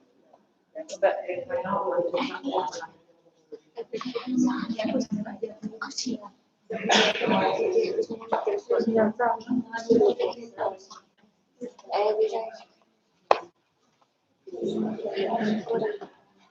Perfetto. Proseguo. Possiamo andare avanti? Esatto. Quindi ci eravamo lasciati con la croce numero 20 e ricominciamo col limbo della chiesa di Santa Cecilia. Allora, dicevamo che a Pisa la tecnica su pergamena è attestata in un'altra opera databile all'inizio del Duecento, purtroppo in cattivo stato di conservazione. il bimbo con Cristo Triunfans superstite di una monumentale croce dipinta proveniente dalla chiesa di Santa Cecilia. L'aureola è costituita da una tavola di piombo di forma circolare del diametro di 49 mm, ricoperta sul retto con una pergamena, stesa oltre i bordi e fissata con piccoli chiodi. In questo caso la preparazione sembra avere una struttura più complessa di quella rilevata nella croce numero 20. La manitura è stata applicata sulla pergamena, poi ricoperta da una tela che a sua volta è stata ricoperta con un secondo strato di gesso. Ad eccezione del doppio strato di preparazione in sostanza, la tecnica esecutiva della croce 20 non è distante da quella del bimbo di Santa Cecilia. La foglia d'oro è applicata senza volo, i pochi frammenti isolati del volto di Cristo che si sono conservati presentano un colore incarnato steso su una base giallo-ocra. Nel disegno di base restano visibili linee di incisione tra la doratura e la superficie dipinta e lungo il contorno della croce dell'aureola. I motivi floreali sono dipinti, entrambe le opere sono realizzate con una tecnica che potrebbe rientrare nelle conoscenze di una bottega locale attiva a Pisa all'inizio del secolo. La pergamena è presente in rari casi ad oggi conservati, sia in ambito occidentale che bizantino crociato. Si ricorda qui ad esempio la croce di Solzio a Spoleto, in Germania la tavola duecentesca di Aschaffenburg e la croce di Polling del XII secolo, oppure in ambito crociato due dipinti del XIII secolo conservati al Museo Macarius di Nicosia a Cipro. La maniera greca è ben esemplificata al museo da una serie di tavole che seguono, riadattandoli, i modelli iconografici bizantini delle icone. Prendiamo il caso dell'icona con iscrizione latina Nellus, probabilmente parte terminale del nome dell'esecutore. La tavola rispecchia la volontà da parte di un artista occidentale di riadattare un modello bizantino con alcuni fraintendimenti e l'accentuazione dell'aspetto commovente del dolore della Vergine, impiegando anche una tecnica di esecuzione che ha riferimenti generici alla pittura bizantina. Sulla superficie della tavola in legno di piombo è incollata una tela sulla quale è steso uno spesso strato di preparazione a gesso e colla. La foglia d'oro sul fondo è applicata direttamente sulla superficie della preparazione senza il volo. L'incarnato, steso su un sottofondo cromatico bruno-verde, è caratterizzato dalla sovrapposizione di pennellate ocra rossa e gialla unita alla bianca per rilevare le luci. Le guance delle figure e il dorso delle mani della Vergine sono ravvivate da pennellate di rosso e alcune ombre sono rafforzate con linee di colore nero. Il disegno è inciso lungo le linee di contorno delle figure. La tecnica di preparazione della tavola con tela è quella più frequentemente utilizzata rispetto a quella più rara su pergamenti che abbiamo visto in precedenza. La reinterpretazione della pittura bizantina, sia diretta o filtrata attraverso i modelli crociati, può portare a esiti assai diversificati. Tra i contemporanei di giunta, il maestro di calci può essere definito quasi un suo antagonista. Il corpus di opere ricondotte a questa personalità, che prende il nome dalla tavola con il volto di Cristo Triunfans proveniente dalla pieve di Calci nei pressi di Pisa, si caratterizza per la notevole sperimentazione tecnica. Il maestro di calci è dunque, anche sotto questo aspetto, una personalità interessante da indagare, poiché di volta in volta usa dei procedimenti diversi che ci ripromettiamo di affrontare anche più approfonditamente nel dettaglio. Il supporto del frammento di croce con il volto di Cristo Triunfans è in legno di piombo, con tela di incamontatura e preparazione a gesso e colla. Dal frammento non è possibile rilevare informazioni sulla tecnica di doratura. Appare evidente invece, anche delle immagini di infrarosso e infrarosso falso colore, la presenza negli incarnati di un sottofondo cromatico steso a scopo tecnologico sul bianco della preparazione a gesso. Su questa base sono sovrapposte ampie campiture di colore ocra e bianca per rilevare le luci. La fronte, le guance, le labbra e il naso sono ravvivati con pennellate rosso cinato. Il contorno di occhi, naso, sopracciglia e bocca, la barba e i capelli sono delineati da pennellati di colore nero. Una compresenza di ben 3 tecniche distinte di incarnato si riscontra nel dossale di Santa Caterina d'Alessandria e 8 storie della sua vita, dove il modello iconografico bizantino della vita icon viene riadattato con la santa protagonista che veste un mantello decorato dalle aquile ghibelline della Pisa del Duecento. Se il carnato di Caterina al centro presenta una base bruna, nelle storie viene raffigurata con un fondo verde. Le altre figure presentano carnati stesi sul verde nelle scene a sinistra, che precedono il martirio, e sul bianco della preparazione a destra, ad eccezione del volto e delle mani sul fondo verde del sacerdote nel seppellimento. Rimane però costante il procedimento per la resa del modellato, ottenuto per sovrapposizioni di pennellate di colore. Per quanto riguarda la doratura, la lamina metallica, applicata con la tecnica guazzo, non risulta stesa su un fondo di polo rosso, raccomandato invece nei trattati che descrivono la tecnica bizantina. La croce detta di San Ranierino, firmata da Giunta e riferibile alla metà del XIII secolo, è stata restaurata tra il 2016 e il 2017. Con l'occasione è stato possibile un approfondimento sulla tecnica pittorica, anche grazie alle analisi diagnostiche precedentemente effettuate nel progetto ISIMAT dell'Università di Monaco in collaborazione con l'Ufficio delle Fiature. La figura del maestro emerge come un originale interprete della tecnica bizantina degli incarnati, cui apporta importanti e significativi riadattamenti in funzione della ricerca della costruzione del volume attraverso passaggi tonali graduali e dell'adozione di un tono freddo dell'incarnato sul fondo verde. Le analisi ISIMAT hanno rilevato che questa preparazione è stata arricchita con blu di lapislazzuli per ragioni di verosimiglianza e al fine di rendere l'aspetto cadaverico del corpo di Cristo, come si può constatare nel layer numero 5 della stratigrafia. Per quanto riguarda la doratura, si evidenzia una stesura del volo rosso-arancio che fa da substrato alla lamina metallica.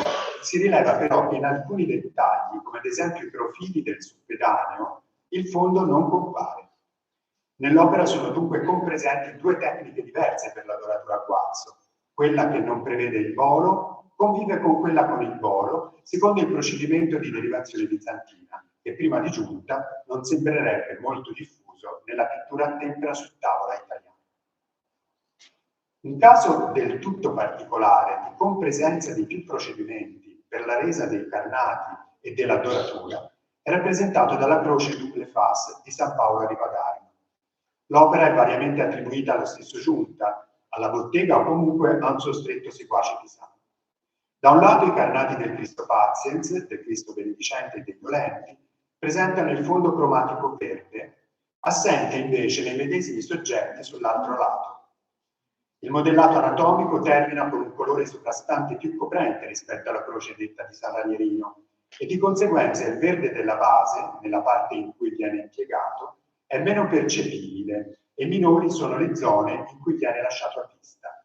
Appare perciò in parte ridotto l'effetto della sfumatura e della resa naturalistica per un risultato nel complesso più grafico. L'opera sembra concepita fin dall'origine per essere processionale e quindi dipinta su entrambe le facce, come suggeriscono diversi elementi, tra i quali la stessa sporgenza delle aureole o l'analogo sistema decorativo ai lati, oltre che le dimensioni ridotte. Considerata la specifica funzione liturgica, si potrebbe ipotizzare che la diversità tecnica dei carnati possa in questa circostanza legarsi all'intenzione di creare un'immagine differenziata, a seconda che la croce venga rivolta verso il corteo o verso il popolo. Per quanto riguarda i supporti, introduciamo un ulteriore elemento di varietà testimoniato dal supporto della tavola di San Francesco attribuita a Giunta Pisana. Le tavole, in questo caso, non sono disposte in verticale come di consueto, ma in orizzontale. Espressione di un interesse per la resa degli effetti patetici da parte di un maestro contemporaneo e interessato alle novità di Giunta è la croce della chiesa di San Giovanni dei Fieri. Il crocifisso, come più comunemente nella composizione lucchese, è affiancato dalle figure intere della Vergine di San Giovanni Evangelista. Ai terminali, forse prima attestazione, sono le mezze figure degli angeli. Sulla superficie della croce in legno di pioppo è incollata una tela sulla quale è applicata la preparazione a gesso e colla. Il fondo, originariamente argentato, di cui restano solo residui di bolo scuro, rappresenta una variante meno diffusa rispetto al più comune fondo dorato. Sono presenti incisioni lungo le linee di contorno delle figure e le pieghe delle vesti. I contorni delle figure sono delineati con pennellate di colore rosso o nero. Le grosse pennellate accostate di ocre e bianca che tessono il modellato degli incarnati sono sovrapposte a una base di colore bruno-verde. Un'iconografia decisamente bizantina, con la deesis, caratterizza il dossale proveniente dalla chiesa di San Silvestro. L'opera ha subito diversi restauri invasivi, a partire da quello di Domenico Fiscali alla fine dell'Ottocento, fino al trasporto sul compensato marino del colore con la tela di preparazione. La lamina d'oro è applicata nel fondo su una stesura di bolo rosso. Le aureole sono decorate con incisioni e delimitate da una circonferenza di piccoli punzoni. Il modellato degli incarnati è reso tramite l'accostamento di pennellate molto sottili che, sovrapposte a una base verde, degradano dalle tonalità ocra delle ombre fino al bianco delle lumeggiature. I contorni delle figure sono sottolineati con pennellate di colore bruno-verde. Avanzando verso la seconda metà del secolo, troviamo la più importante famiglia di pittori attivi a Pisa, i Burellini. La bottega è composta da Enrico di Tedice, probabilmente il più anziano, da suo fratello Ugolino di Tedice e poi da Ranieri, figlio di Ugolino. Il caso di Enrico è interessante perché la sua tecnica è completamente diversa rispetto agli altri componenti della bottega. Rappresenta una corrente autonoma e alternativa rispetto all'esempio di giunta.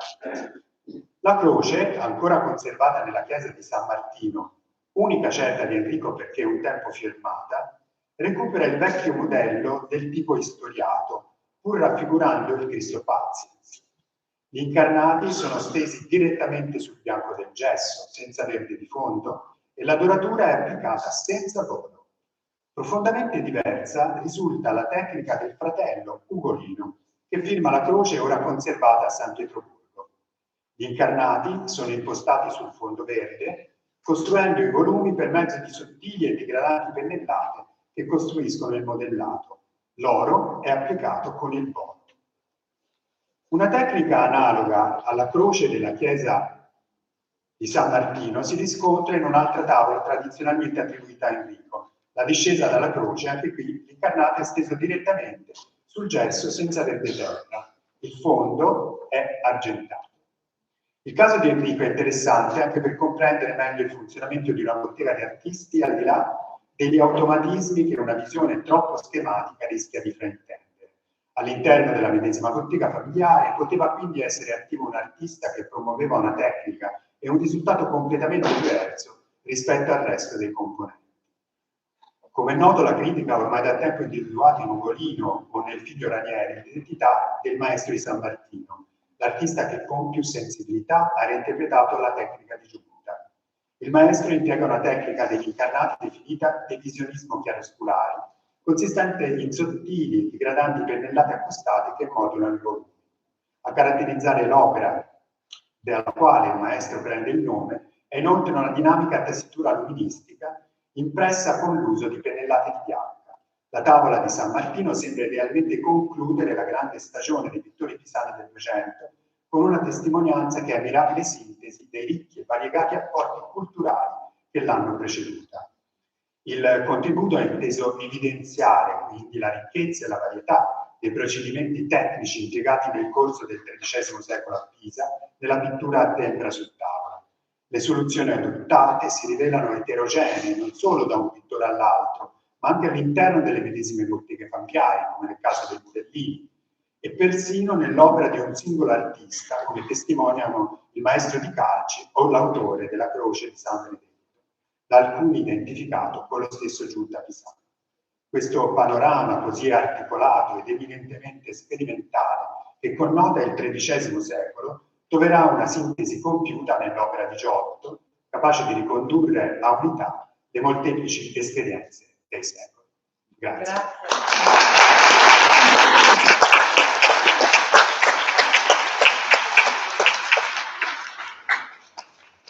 Grazie. We probably have time for one question if there is one from the audience. Yeah. Oh, yeah.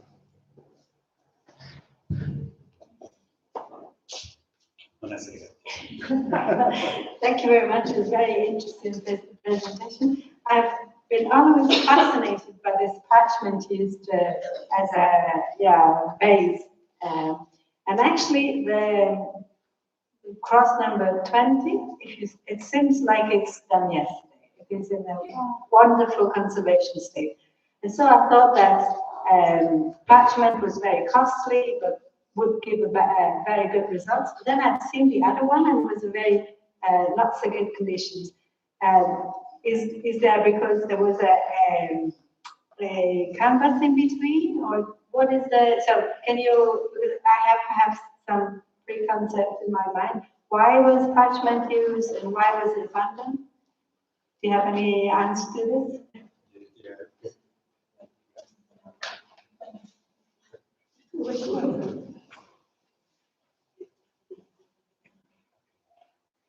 Se ho capito bene la domanda, rispetto all'uso della pergamena, l'uso della pergamena è molto raro, troviamo, come abbiamo detto, pochi esempi, non soltanto in Italia, ma in generale in Europa e nel bacino del Mediterraneo.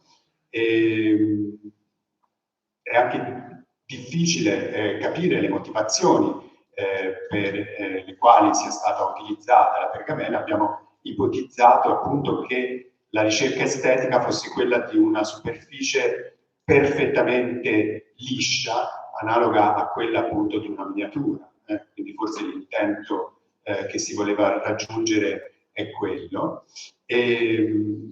Però sicuramente è una tecnica che per lungo tempo comunque precedentemente si è pensato che fosse tipica del mondo orientale, perché Teofilo, nel suo trattato in cui dice di descrivere la pittura greca, parla di una preparazione fatta con l'incamontatura in pergamena.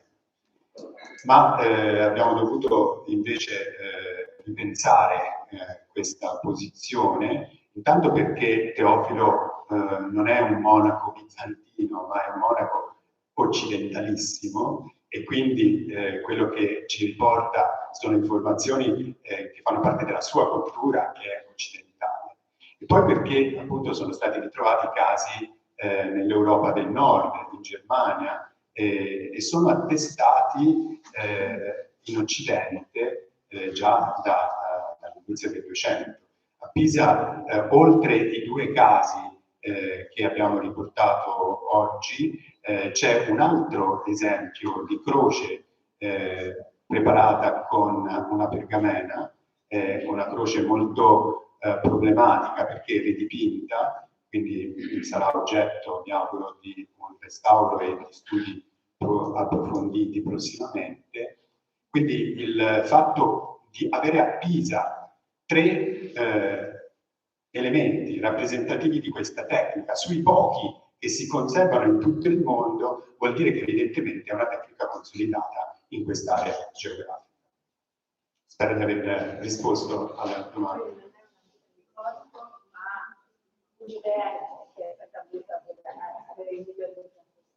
Possiamo ipotizzare questo, può essere anche una questione di costo, sicuramente, perché la tela sicuramente ha un costo inferiore. Può essere anche una questione di facilità di reperibilità, perché magari da un certo momento in poi la tela diventa più facilmente reperibile rispetto invece alla pergamena, che a quel punto diventa effettivamente esclusivamente soltanto più costosa. Scusa, un'altra domanda, ma la pergamena così grande estesa su tutta la croce, com'è possibile cacciarsi una dimensione di pergamena?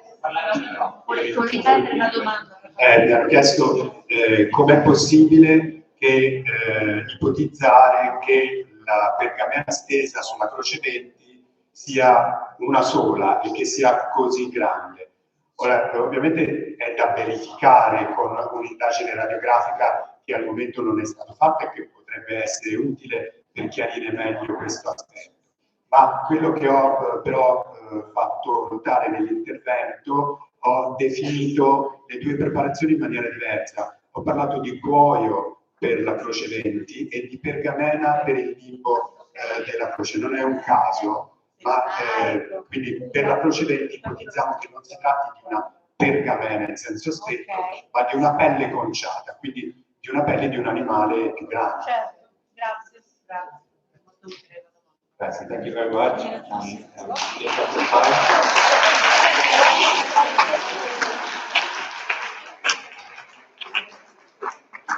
small technical matter to attend to. So while I do that, I'm going to hand it to Francesca for important announcement. Please, in the afternoon, we really would like to do a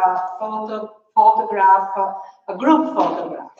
So we plan to do that in the afternoon after the first session. So this is going to be after 3:45, 3:45, and we're going to do it upstairs, outside in the garden of the museum.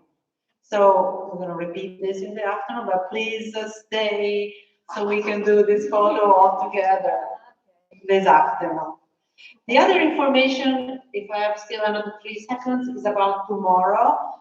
As you know, we're going to go after the closing remarks. We will go to the Santuario delle Vertighe, and for those that have reserved the bus, that will be at 11:30 in Porta San Domenico, just outside Porta San Domenico, which is basically this road here, via Garibaldi, walking all the way up, approximately 8 minutes, 10, Rossella says, walking, and I will be going there, so I will be kind of couple group going up there, and yes, and this is it, and I'm going to pass it back. Thank you.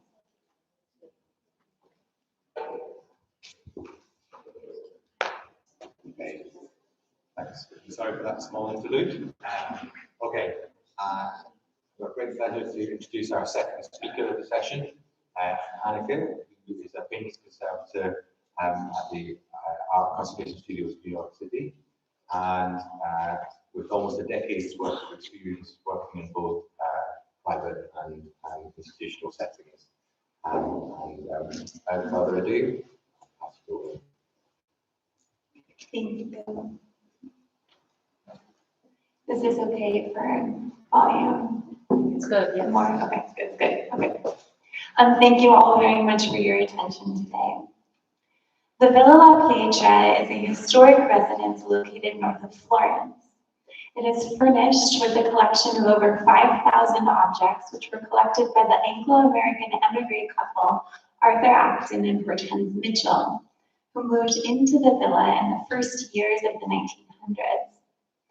Since the 1990s, the villa and the collection inside it have been maintained as they were when the Actons lived there, under the stewardship of New York University.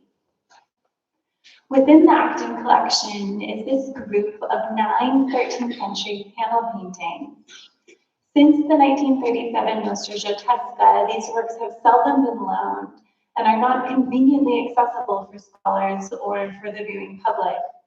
For example, the only Master of St. Francis panel missing from the 2024 Perugia exhibition belongs to this collection. Thanks especially to the efforts of Michelle Marincola, an anonymous donor chose to support the cataloging project, which began in 2018 and was designed as a collaboration between conservation students and PhD students, co-led by Michelle, Alexander Nagel, and Bruce Edelstein. As the project unfolded, we benefited from visits from expert guests, as well as extended consultation with senior conservators Diane Dwyer-Modestini and Irma Passovi. And of course, also from consultation with the generations of scholars who had published on the Acton paintings previously. Given the time constraints of this talk, I can only present a few fragments of our observations, and I will focus on these 4 panels only. But this incompleteness does feel appropriate, as the fragmentary was a theme that ran throughout our project. Our time with the paintings was split into 3 visits in 2018 and 2019, each visit lasting 1 to 2 weeks. And we worked with a limited array of tools, primarily handheld lights and ultraviolet lights, optimizers, a surgical microscope, and a digital camera modified to register reflected infrared light up to 1200 nanometers. And our knowledge of the paintings themselves was intrinsically as fragments of larger wholes. Several of the works have been physically cut down, most strikingly in the case of the crucifix attributed to the Master of St. Francis, which originally had a shape similar to the larger work in Perugia, and was cut down at an uncertain date along the perimeter of its silhouette, leaving slivers of the original framing patterns preserved next to Christ's knee and St. Francis's foot. Beyond such physical fragmentation, we had very little concrete documentation of the work's points of origin. None are signed, none are dated, and no provenance information was available to us beyond a general understanding that the works had been purchased on the Florentine, Roman, or Umbrian art markets in the late 19th and early 20th centuries. Accordingly, what I have to offer you today is a collection of facets, of eloquent details, which do not speak holistically, but like semaphores, do still communicate clear information despite the immense temporal and cultural distance separating us from the 13th century. For example, consider Madonna, attributed to the Master of San Martino, who we've just seen in the previous presentation, where fragments of preserved white metal leaf, apparently applied directly to the gesso, have been protected beneath the red outline in the halo encircling the Christ child. Presumably, the backdrop was originally gilt with silver or related white metal amalgam, or silver and coated with a tinting glaze. Use of a translucent paint to temper and model metal leaf was indeed observed in the loincloth of the Acton crucifix. We can see unevenly preserved red glaze material applied over the gold leaf, which was applied on this very dark morning, which we also saw earlier this morning. Another eloquent detail is represented by the eye of the older Madonna attributed to the Alla master. Here, we can see that there is actually a range of craquelure patterns within the colors used to paint the Madonna's eye, with the strokes of white exhibiting a notably denser network of fractures than the black strokes of the orange ochre base color. In contrast, a much more homogeneous craquelure network can be seen in the eye of the Master San Martino Madonna, seen under the same degree of magnification. Is a specific pigment-medium relationship responsible for this range of craquelure patterns in the older painting? Or might additives have been selectively mixed in with the medium to increase plasticity and improve handling for certain stone colors? Dark, brushy strokes are also faintly visible beneath the orange base layer of the flesh tone immediately below the Vigila Madonna's eye. These showed up more strongly in the reflective infrared digital photograph, suggesting a preliminary drafting stage in the artist's working process, which we'll return to later in the presentation. Such artifacts of a process were collected for all of the works, as also demonstrated by these details of the crucifix attributed to the Master of St. Francis, showing the ovoid impression of a nail head beneath the paint and canvas layers, a dowel exposed by the silhouetting, and diagonal marks of different scales when perhaps made by the Raffietto tool we also saw earlier this morning, used to smooth the gesso layers beneath the paint film, and also the reverse of the wooden support at a different scale, of course. The silhouette operation removed the framing elements, which would have been built up in relief along the perimeter of the Acton crucifix, as modeled by the kindred crucifix in Perugia. However, there is one place that nearly the full profile of the Acton crucifix was preserved, which is because the toes of the miniature St. Francis at the base of the crucifix lapped over the raised lip of the original edge. The responsible for the silhouetting chose to cut around these toes accordingly, thus allowing us to see a more complete cross-section of the original panel within this location. Irma Passavi noted the apparent absence of a join line here, indicating that a separate piece of framing molding was not laminated onto the panel to create this step. Instead, it seems the interior surface may have been subtractively carved out from a thicker plank of wood in what is also known as the scavato technique. Other 13th century carved out crucifixes of this scale have in fact been identified. But interestingly, the much smaller crucifix attributed to the Master of St. Francis in the National Gallery, London, has been described as having frame moldings applied to separate pieces. As we can see from these crucifixes, and as is the norm for 13th century religious paintings, each of these works exists within concentric circles of similar works, affiliated with one another by virtue of recapitulating the same prototype or prestigious model, or by belonging to the family of paintings stylistically attributable to the same artist. But for two of the active collection paintings, this likeness to extant comparanda was especially striking. In these two pairs, there is a similarity that goes well beyond general kinship. These are not identical twins, but they are certainly fraternal ones. In 1972, Edward Garrison made a powerful case that well over 90% of 13th century Italian panel paintings are lost to us. That 2 of the 9 panels preserved in the Acton collection, so over 20% of the total inventory, happen to be twinned to other surviving paintings is a fact worth reflecting upon. How many such twins once existed? What proportion of a 13th century workshop's overall output was dedicated to this kind of production, which also represents a kind of craft accomplishment that is perhaps harder to appreciate through modern eyes, given our different relationship to reproductive technologies.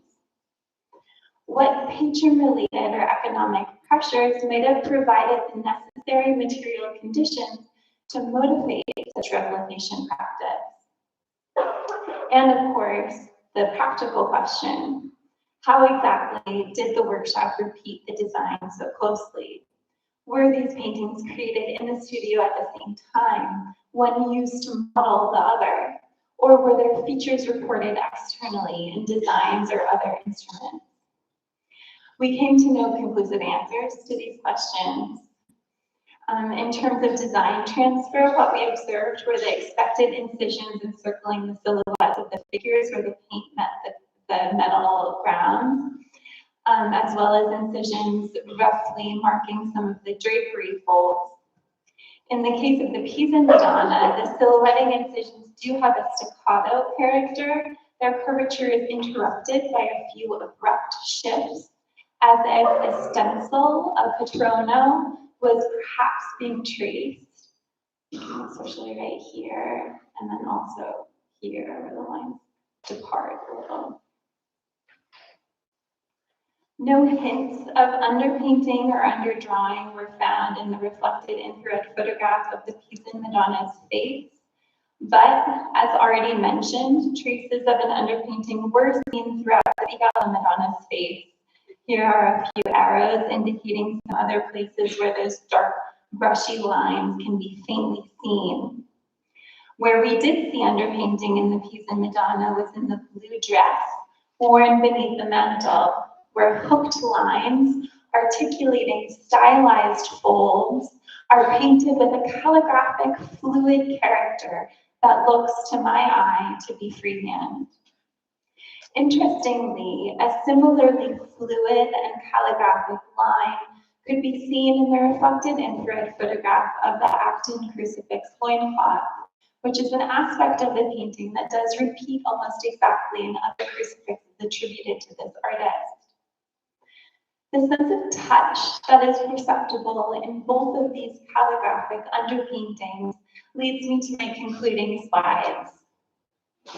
When pairs of paintings share a very close likeness, this also naturally has the inverse effect of clarifying their individuality relative to one another.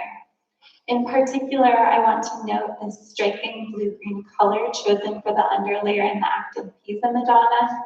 And here are a few more details which seem to me similarly singular, characteristic of distinctive qualities and subtle imperfections that reveal themselves through the pleasure of being able to spend time with these surfaces. A brush loaded with just a little too much paint, a fabric pattern taken just a little out of bounds, the closeness and emotional intimacy of the way the St. Francis figure in the acting crucifix embraces the foot of Christ. And for my final slide, here are a few images evoking some of the historic physical alterations these works underwent existences, likely while still being appreciated primarily for their spiritual roles. What I'd like to highlight here is how the 13th century character of the panels appears to still have been preserved across these changes, including the silhouetting, suggesting a strange appreciation for this era of artistry that extends over the centuries, and of course continues to this day with this conference. Thank you.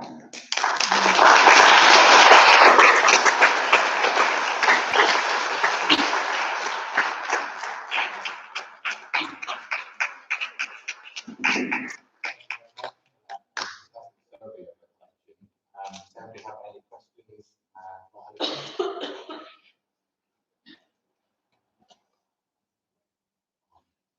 It's likely today. Okay, thank you very much again.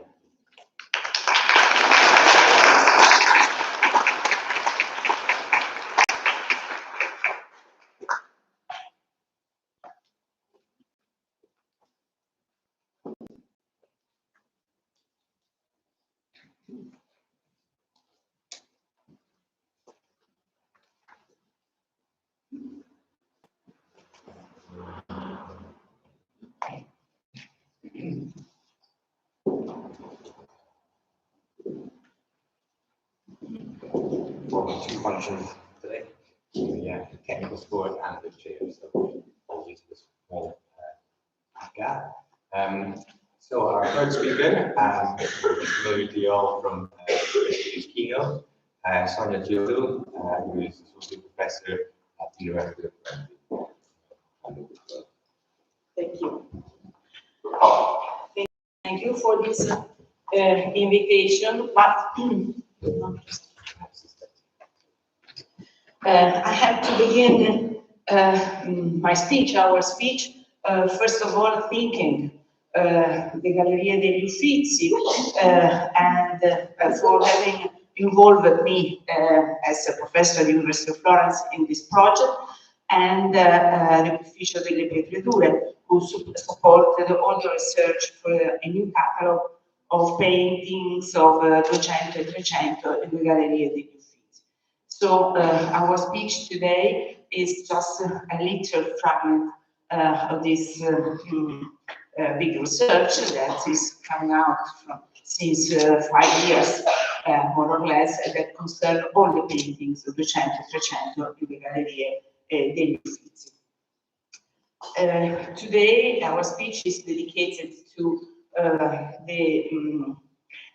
panel by Migliore di Jacopo in the Uffizi. That is one of the key works for constructing Florentine painting and also Tuscan painting of the 13th century. In fact, on the gold background, it appears a refined inscription with the painter's name and the date 1270. That's a very key point in all the Florentine painting of the second half of 13th century. On this occasion, Andrea Santacesario and I would like to share the results of the diagnostic studies carried out as part of the Uffizi catalog.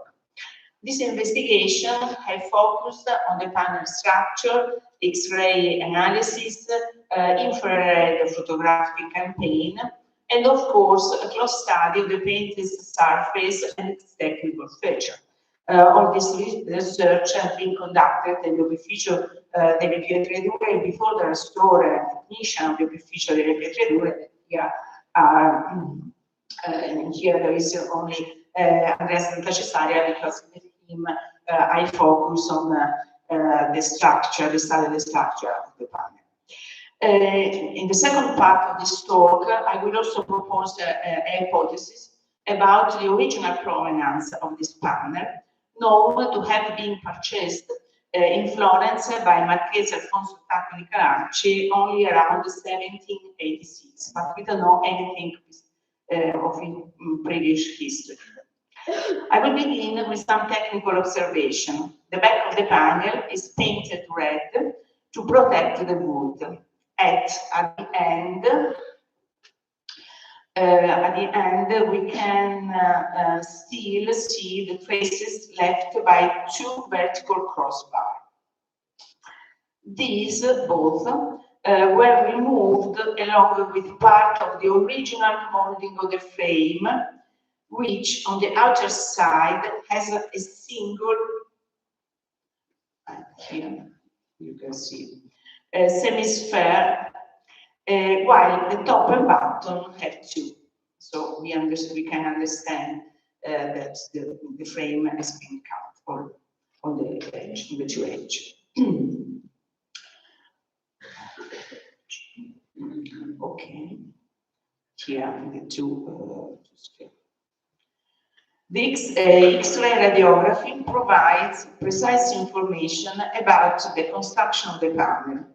The long nail in particular, fixing the upper and lower moldings of the frame, are clearly visible, as are those connecting the gable to the main plank.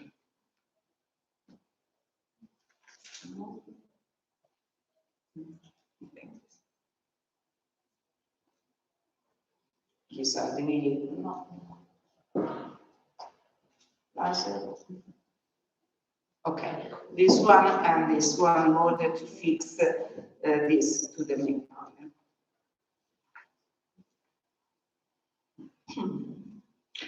Using this data, Andrea Santacesaria was able to reconstruct the original structure of the panel, producing a drawing that highlights in red both the missing side elements, this is the side elements missing, and an additional molding, this one, that would have framed the work on all sides, giving it a complete appearance.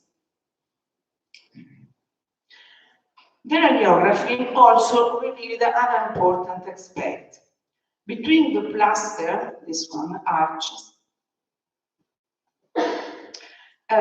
we now see rounders with seraphim attributed to Cosimo Rosselli, a painter active in the second half of the 15th century, known for updating earlier 14th century works. But how did this part of Migliore paintings originally appear? The X-ray shows a small nail beneath the raised plaster, and this is the reason of my previous question, that probably had a painted glass or a glass inserted, similar to those found also in Migliore mosaics, in Battiste, or in Giotto's crucifixes, and also in other works. And I wonder if this could also have been the case with Guido di Graziano altarpiece in the Siena Pinacoteca, which also be an inscription dated 1270, and probably technician from a scholar from the Siena project could answer to this question. Another curious features visible both to the naked eye and in radiographs is the presence of doors along the upper edge, spaced at regular intervals. Here, also on the gable, and also on the other side. And here we can see it in radiographs. I think that is quite clear. This is the door, and here this is the same detail of the X-ray, and here you may see clearly. We have discussed a lot with the technician of the prefecture and with Andrea Santa Cesaria. At the end, the most plausible hypothesis is that they were used to attach two large trapezoidal panels added to transform the 13th century composition into a rectangular one. A similar addition are known in several other works, such as Giotto Baroncelli Polittic, and also in other pieces by Giotto for the Badia Fiorentina, as well in works by Taddeo Gaddi, Niccolò di Pietro Gelini, and Lorenzo Monaco, many of which have been documented in the 1992 exhibition created by Arezzo in Florence.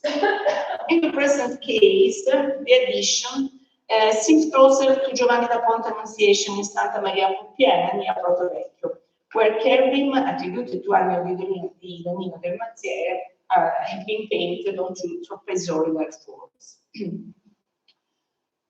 If this reconstruction is correct, Cosimo Rosselli would not only have painted the seraphim, but also added a now lost painted panel with additional figures. A review of Rosselli works quickly drew our attention to four small panels now in the Galleria dell'Accademia in Florence, of unknown origin, depicting the patriarchs Moses, Abraham, Noah, and David. These are usually thought to be fragments of a predella, but this idea is contradicted by their subject, which, so far as we know, was never used in that context. We didn't find patriarchs or prophets in a predella. Patriarchs or prophets, however, are common motif in 15th century framing system, as we see, for example, in Taddeo Gaddi Polittic in San Martino a Mezzola, also painted in the workshop by Cosimo Rosselli. The four fragments, now mounted in pairs within their current frame, have been thinned down.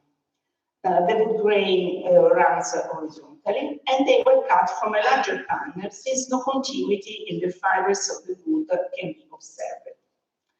We have to thank also the Galleria dell'Accademia and Rostellalari for having helped us with the study of this panel. Each edge shows a clear cut, which unfortunately erased almost all the physical evidence of the structure they once belonged to, including the doors that connected or that ought to connect them to the altarpiece. On the back, on the other hand, Andrea Santa Cesaria identified traces of nail removed during restoration that must have served to fix the panels to the crossbar. It is here, so you may ask all the details about this precise point. All in all, putting all these elements together, we arrive at what we call the phase 2 of the reconstruction. It has the integration of the reworked panel into a 15th century frame, to which it was attached with nails driven into a crossbar from the back. The nails indicated in this image correspond only to the position of those actually found on the four fragments in the Galleria dell'Accademia. But it's possible that they were more. In conclusion, this is phase 3. If our reconstruction is correct, this ought to be the spectre of the Dossale by Medievale at the end of this renewal asked to Cosimo Rosselli around the mid-15th century. And now this is also a point of departure in order to try to find the origin, the provenance of the Dossale painted by Medievale. Because the style of Rosselli has suggested in literature that these 4 fragments have been painted by Cosimo Rosselli around mid 60s in 15th century.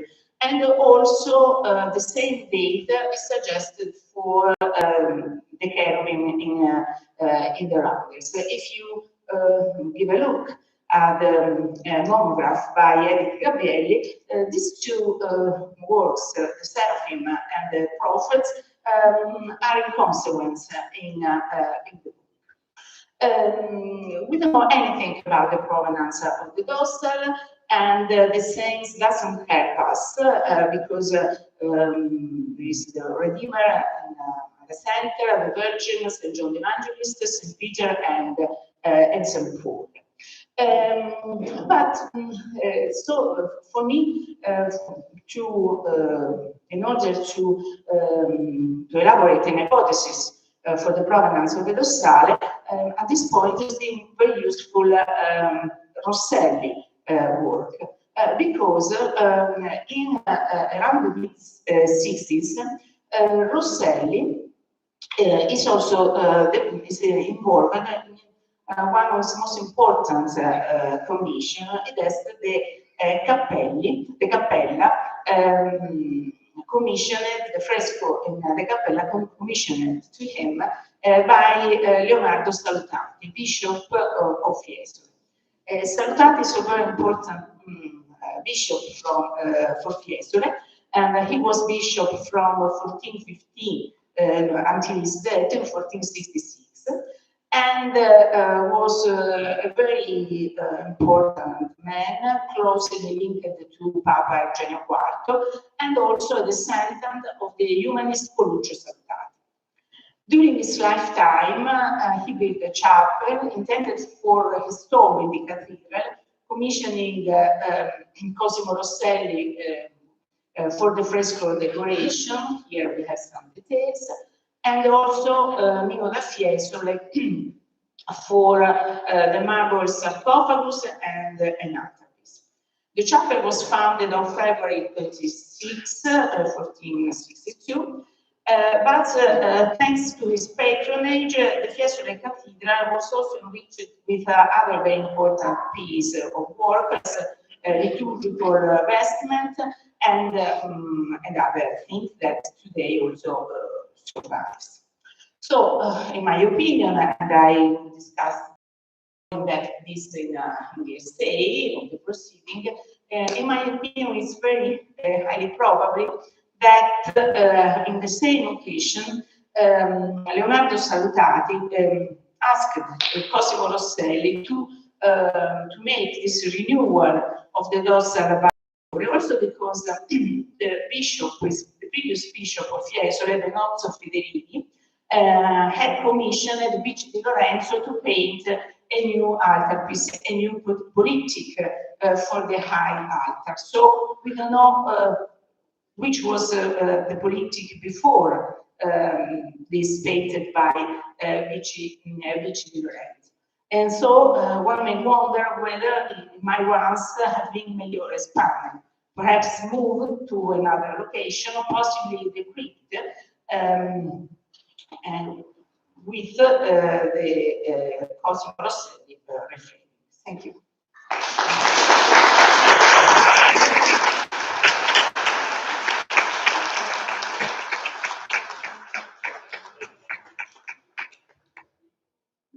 Do we have any questions for Sonia?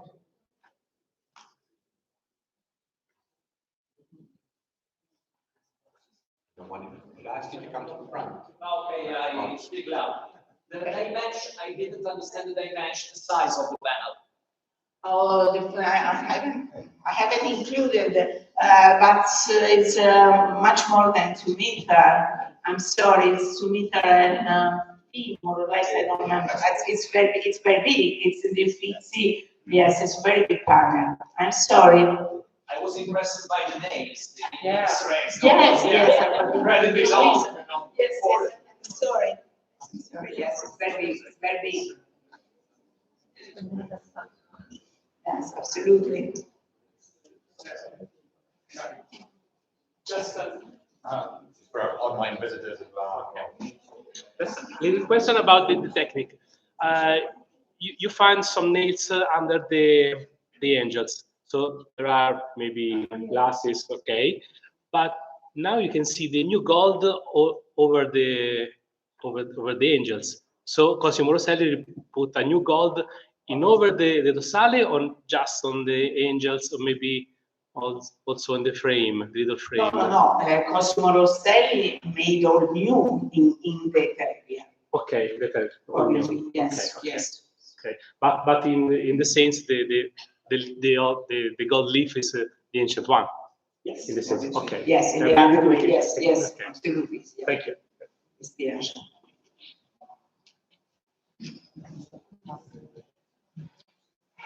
I don't know if it's clear because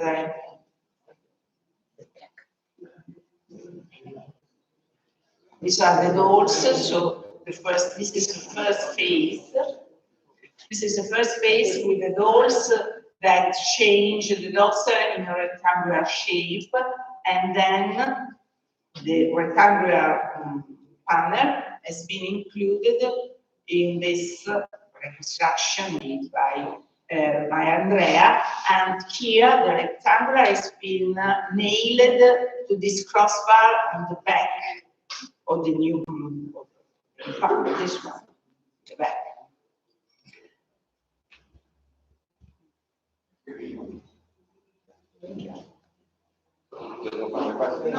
Thank you very much. Thank you.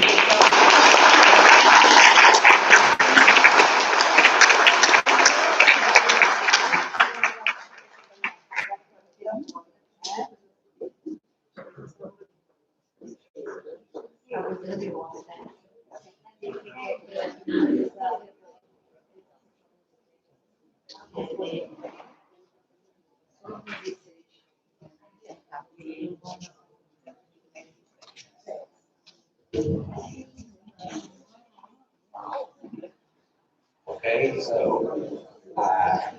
our fourth talk of this session is by Margarito regionale,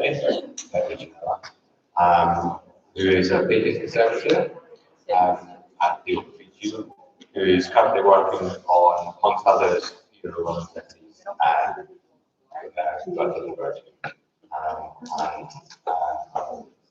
With you.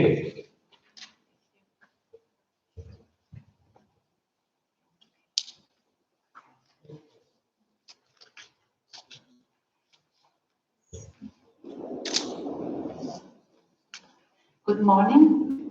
I will present the technical study conducted as part of the ongoing restoration of a painting depicting the Madonna and Child with angels, which the original appearance had long remained concealed beneath numerous layers of later overpainting.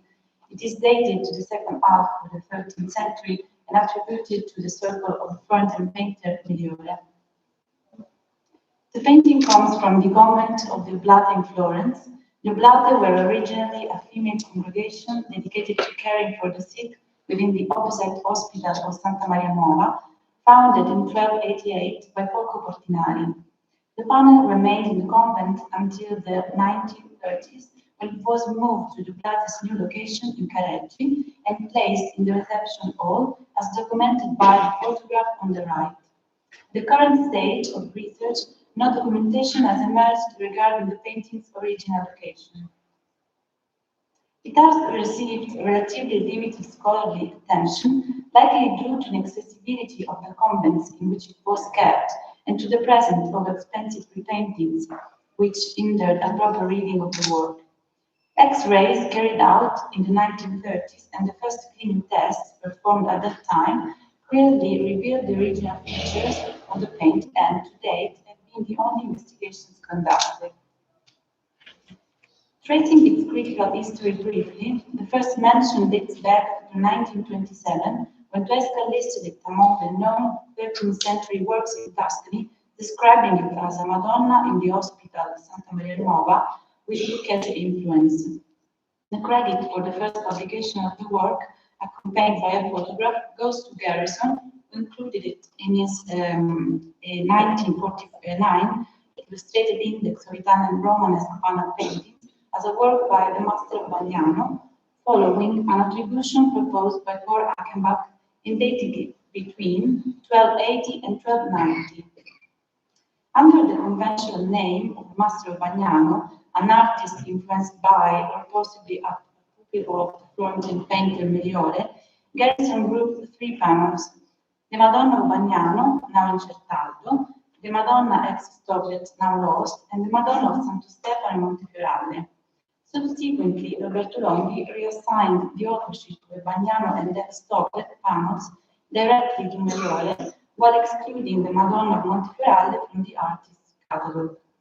Later, Miklos Boskowitz, in his corpus of Florentine painting, stated that the three panels, Bagnano, ex Stoglet, and Monteferralle, belonged to an early phase of Medievale's career, while the Oblate panel was instead attributed to Medievale's artistic circle. As for the chronology, Boskowitz considered the Madonna of Monteferralle to be the earliest, followed by the Madonna Stoglet, both painted by the 1250s. The Oblate panel could date to around 1259, while the Madonna of Bagnano would date to around 1270. The dating of the Madonna of the Oblate may be re-evaluated at the conclusion of the restoration process. Turning now to the state of conservation, as previously mentioned, the entire original painted surface was concealed beneath various layers of overpainting and an uneven layer of film-forming materials. When exposed to UV light, the painting revealed the different nature of these surface materials, primarily natural resins and wax. To better understand the condition of the original paint layer and the nature of the overpainting layers, cleaning tests were carried out using a scalpel under microscope observation. This image shows an example of a test performed in the area of the Christ Child's white tunic. The original paint layer is identified as number 1, number 2 indicates an older overpainting, and number 3 corresponds to a more recent quartz overpainting, which is itself covered by altered varnishes. The dating of both overpainting remains uncertain. Here is another example of a cleaning test carried out in the area of the Virgin's neck and collar. On the left, we can see how the original decoration was covered by multiple layers of overpainting. On the right, the same area is shown after cleaning, revealing the original details. Another test carried out on the floor area revealed the presence of the original 13th century geometric decoration. Given the quality of the original paint layer and its state of preservation, it was therefore decided to proceed with removal of the overpainting. The two images show the panel before the restoration and its current state. The restoration working is still ongoing. Here is a detail of the floor before and after the removal of the overpaintings. Beneath the floor, the footstool cushion, the Virgin's shoe, and the red tunic appeared. These are the garments of the child before and after the intervention. And this is the sleeve of the Virgin's robe. As we can see, the same pearl decoration on the trim of the collar as a mold. Before and alongside the cleaning test, a diagnostic campaign was conducted to study the painting's execution technique. In addition to preliminary photographic documentation, several non-invasive methods were employed, including infrared photography, X-ray imaging, XRF, and force analysis. The stratigraphy was also examined through microsampling. In light of the results obtained, we now examine the execution technique of the painting. The wooden support measures 158 by 73.5 centimeters with a thickness of approximately 3 centimeters. It consists of 2 boards of intermediate cut wood, arranged diametrically and subdiametrically, made of fir wood with straight grain. The boards are joined together using casting glue. 2 horizontal crossbars made of the same wood are attached to the panel with wide-headed nails driven from the back, aligned with the upper and lower edges, are visible in the X-ray image. Observing the reverse side under raking light clearly reveals saw marks left during the cutting process. The original frame, now lost, was attached along the 4 edges. Currently, only the edges of the shorter sides, approximately 3 centimeters wide, are visible, where the nail shanks can be identified, cut during the removal of the frame, while the longer sides have been trimmed. A dark layer of materials present over the entire wooden surface, applied on a calcium carbonate base, likely as protection against microclimate variations and insect attacks. A linen canvas is being glued onto the wooden panel, visible along the edges. The ground layer consists of gesso and animal glue.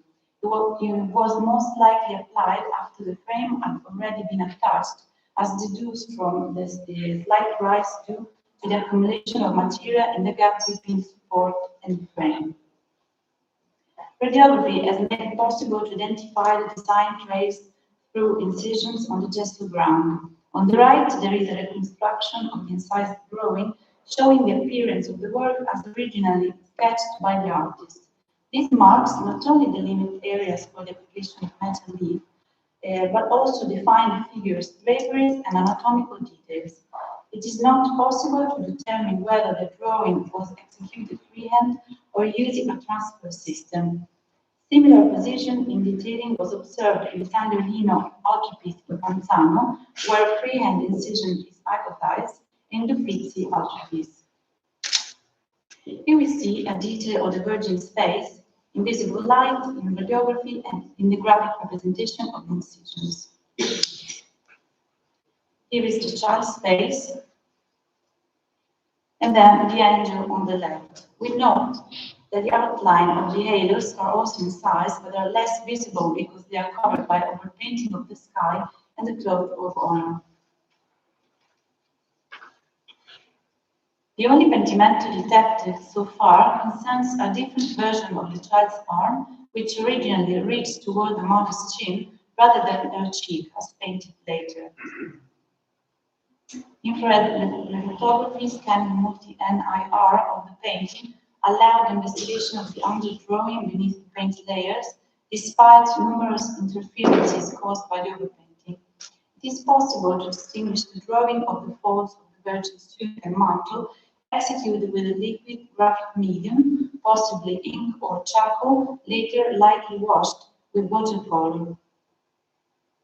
The chiaroscuro of the folds that models the volume of the knees is rendered through fine cross etching, while the contour outlining the folds is made with a broader, more fluid line.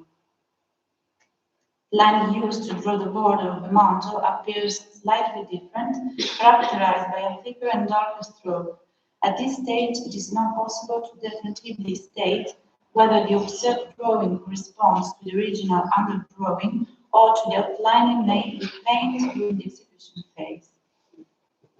The gold leaf halos and the blue background are attributable to a later modification, possibly justified by the deterioration or deliberate removal of the original metal leaf. From the incised lines, vertical lines on the sides of the throne can be identified, which delimit the area of the background to be covered with metal leaf. Microscopic observation of the veil area overpainted on the original background revealed the presence of a red gold layer and fragments of a dark material, which spot XRF analysis confirmed to be residues of oxidized silver leaf. The use of the Arezzo technique is consistent with painting staging, as this practice seems to have become established only from the second half of the 13th century onwards. Silver backgrounds are common in this period, and were also found in other works by the same artists, such as the Sandrolino altarpiece in Panzano, though without a layer of ball, and in the Madonna Montefiorale. The brooch adorning the child's tunic, visible in photographs alongside the painting, also appears to have been executed at Arezzo due to traces of ball and fragments of silver leaf. The child's robe and the Virgin's blue mantle are enriched with silver leaf chrysographies applied with mordant, unfortunately visible only in traces under the microscope. The complete reworking of the Aedus explained the uncertain execution of the nimbus decoration, where the punches were reapplied with many inaccuracies, contrasting with the high technical skill demonstrated in other works, such as the Uffizi altarpiece. Modern gilding decorations present along the borders on the veil and the star were added when the panel was overpainted. The painting technique employed probably corresponds to a tempera, characterized by bright colors created through the layering and juxtaposition of opaque brush strokes. In the case of the flesh stones, which have perhaps been abraded due to aggressive killing in the past, it is not possible to fully appreciate the characteristics of the brush strokes, ductus, and the technique used in the color fields. The use of a first layer of lead white and green earth can be excluded. Rather, it appears to be a mixture of oak, lead white, and red pigment, as indicated by Theophilus. In other works by Medievale, such as the Uffizi and Panzano altarpieces and the Madonna Montefiorale, a green layer was used, now more visible due to paint wear. Comparing the face of the Virgin in the Oblati painting with the other works, as far as can be seen, the highlights are achieved with fine brush strokes of lead white that follow the nasal ridge, eyelid crease, and neck furrow. The red in the cheeks is circular in shape and created with slightly crossed and layered brush strokes. The contour of faces and ends are outlined with a reddish-brown earth, visible in the photographs. One characteristic of a 13th century painting well exemplified in this work is the refinement and brilliance of the colors achieved through the selection of specific materials and the careful layering, as if it were a piece of goldsmith work.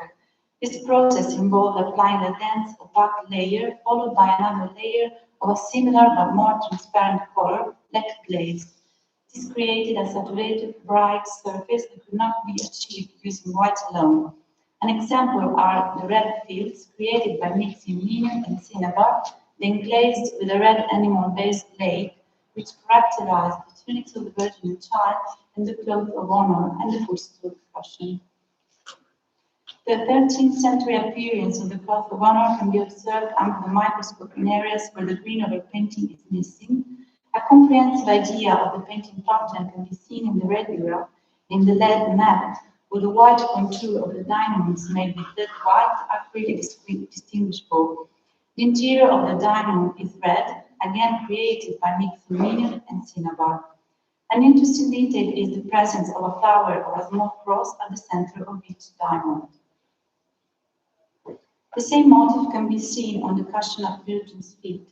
The XRF map of Mercury also indicates the presence of cinnabar and clearly shows the shape of the cushion. Regarding the white used, the radiograph and lead map highlight the outlines of the diamonds based on lead white.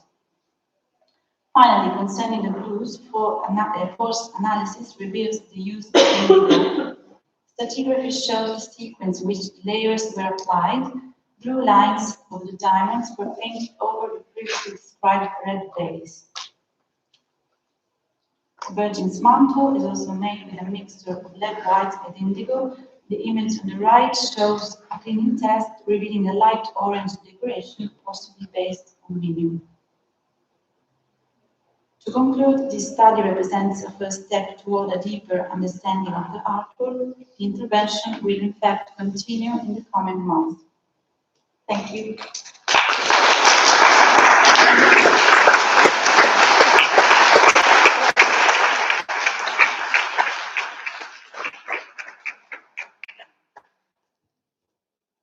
Any questions? Who was the restorer? The previous? was the restore, the previous. Yeah. I know from documents that we have in official that in the 1930s the painting was studied inside the laboratories in Vecchia Posta. It was Vermeer who studied the painting, probably created the X-rays, and then started the first test I showed in the previous slides. Then the painting remained in the Oblate convent in Cregi, then came to Opificio in the 90s, and then the rest stayed there until now is there in the laboratory. And they started other tests with laser, and so it's a long history of cleaning tests. Now the restoration is ongoing. Okay, thank you.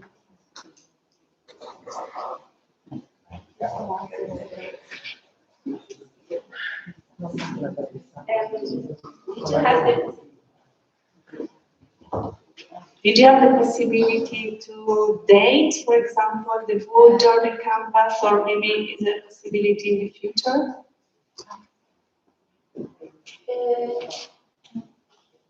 Okay, I haven't dated these parts, so not the wood support or the canvas. We can try to date the wood, I think. Yes, but right now I'm trying to understand when the painting was overpainted, because I have different overpaintings all over the painting. So I'll let you know probably in the essay.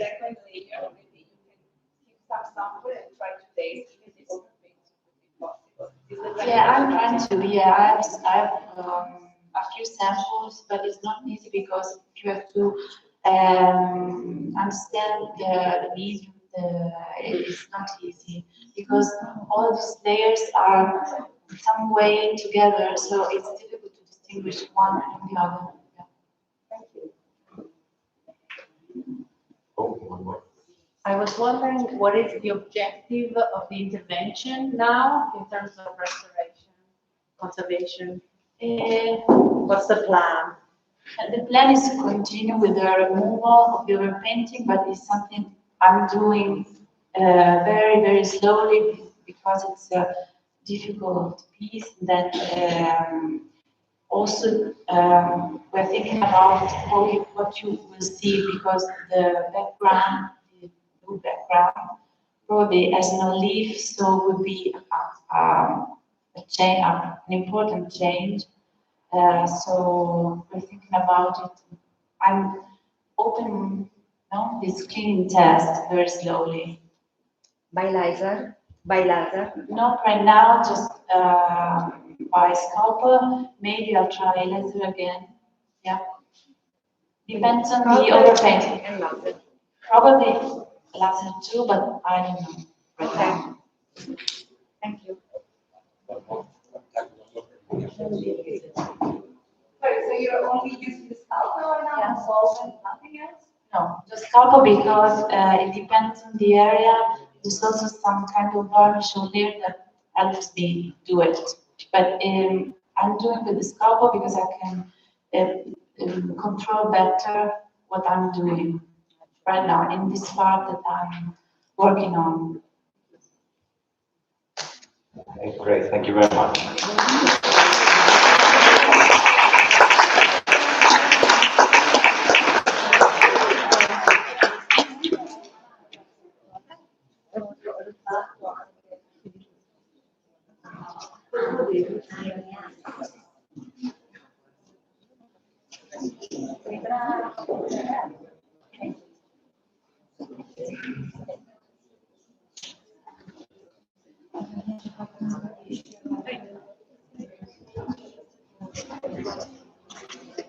Okay, our final speaker for this session is Ruth Bollington, who is the Andrew Mellon Fellow in Painting Conservation at MNAMM. Thank you. And thank you to the organizers of this conference on behalf of myself and my co-author, Derek Linkler. This is a project that we worked on a few years ago now as students, and it's wonderful to have the opportunity to share our findings with you. So the Crest collection, Madonna and Child with 4 saints, that we refer to as the Crest Dossal, is part of the it's part of the dispersed Crest collection and was gifted to the Memphis Brooks Museum of Art in 1961. The restoration took place from 2019 to 2021 at NYU as part of the Crest Collection Painting Conservation Program, and students worked alongside and under the supervision of Diane Modestini and Shane Kwan. And in addition to our work on the restoration, Derek completed technical analysis and a reconstruction of one of the saints, and I examined the angels in the upper register and assessed the attributes. And so by approaching this painting from multiple angles, along with the inherent intimate knowledge we gained through restoration, we hope that our findings can contribute to the larger Duecento production. The 4 saints include, to the left of the Madonna here, to my left, Saint Sabinus of Spoleto, who was an early 4th century martyr and a patron saint of Siena, also depicted in Ducero's manuscript. When the painting was acquired in 1952, it was attributed to Guido da Siena. Then, when it was dispersed to the Memphis Museum, it became a follower of Guido. But it eventually was attributed to the master of the Clarice panel, following this painting from the Clarice convent in Siena. The master was first identified by Garrison and was affirmed by Stubblebine in his monograph on Guido da Siena, who gathered an herb comprising of 5 paintings, including 2 small ones, one of which is at the National Gallery, London, the Crucifix and the Crest Dossal. This horizontal gabled dossal appears in other contexts, such as these Deodato Orlandi paintings from Lucca, one of which is now in Pisa, and there are 2 very similar Guido da Siena dossals in the Pinacoteca in Siena.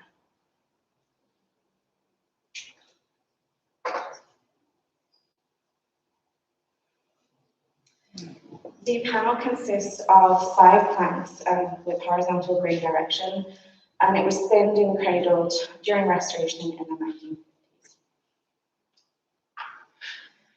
A textile runs across the entire surface, as can be seen in X-ray, as well as under magnification in areas of loss. The outermost frame molding is modern, but it's stylistically appropriate. The arches are largely original, but the corbels are later additions. We were able to learn more about the moldings and the structure when an old film was excavated, and to identify that the textile runs over the applied wood moldings before the application of gesso and the creation of these rounded forms on top of the arches, and then before the application of bulb and gold leaf. The gypsum ground was clearly applied into applications, but it's unclear if these were materially, chemically different. Our infrared reflectogram showed no underdrawing, but it did have incisions typical of what we've seen around the major forms. And pigment analysis was completed through Raman spectroscopy on cross-sections with microleona from the palette that we found is typical of what we've been seeing at this conference. And to show a few examples, in the mantle we have a thin blue-grey underlayer comprising lead white, probably indigo, and maybe some lapis, with a thick upper layer of azurite. And this, of course, has the effects that we saw yesterday in the fantastic talk. In St. Margaret, we can see in magnification that there was an underpainted layer and a top layer, and these were evident to a cross-section. The underlayer was identified as red lead and the top layer vermilion. You can also see in this cross-section the mordant that was used to create the crystallography. It is a yellow ochre. No medium analysis was conducted, but it was presumed to be an oil resin mixture. A scraping from the red on St. John the Evangelist's robe was analysed using surface-enhanced Raman spectroscopy with marker, and was confirmed to be an insect-based lake.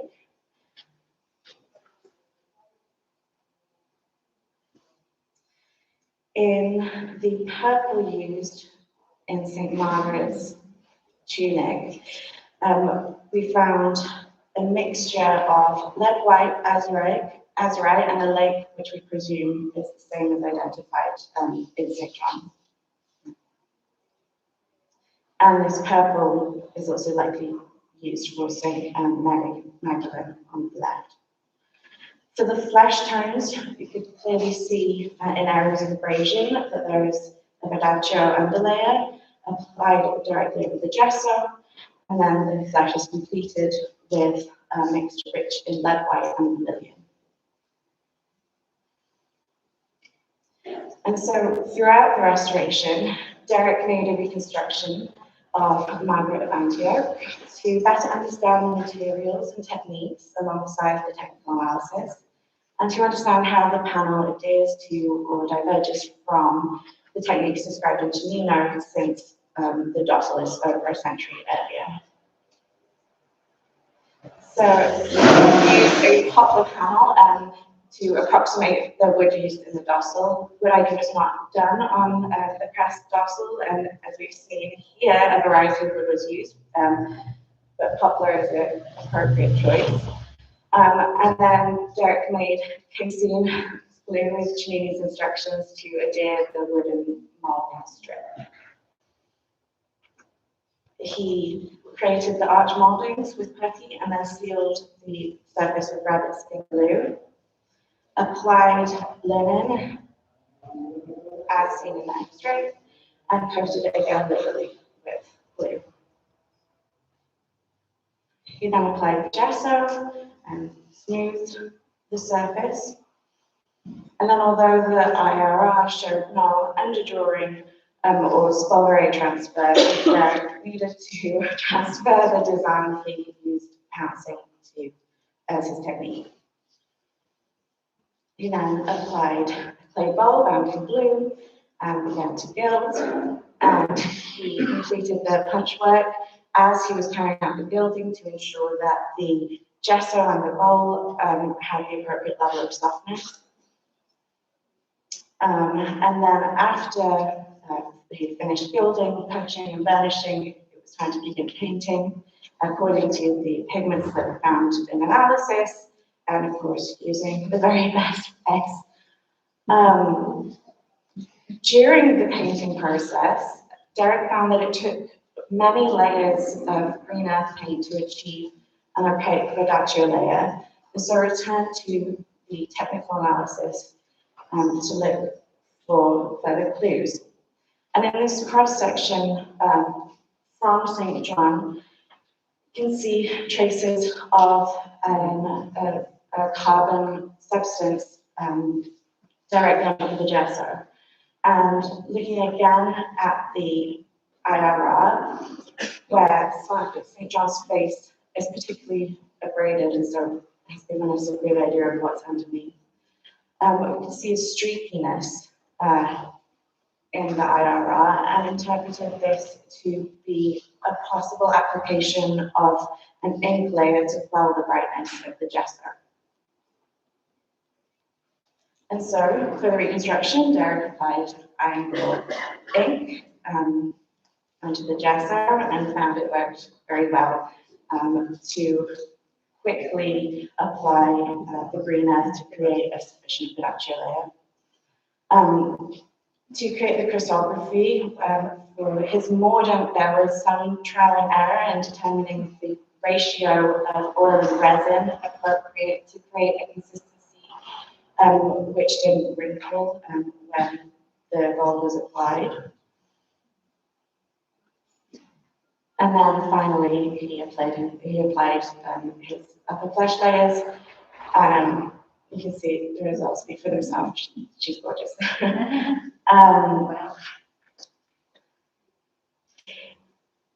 Moving from these flesh tones in the major figures, I tend to look at the angels, which are original but are very different than the principal figures, both in style and in their lack of pedaccio layer. I was very interested to hear the talks before me because flesh tones is something I've been looking into as part of this project. And so the question is, why are they so stylistically different than the principal figures? This is certainly uncommon. Among the many examples I could show of stylistically similar angels is a pertinent one, the Guido da Siena dossal at Siena, where you can clearly see that both sets of figures have a pedaccio layer, and you can draw a clear stylistic line between the two.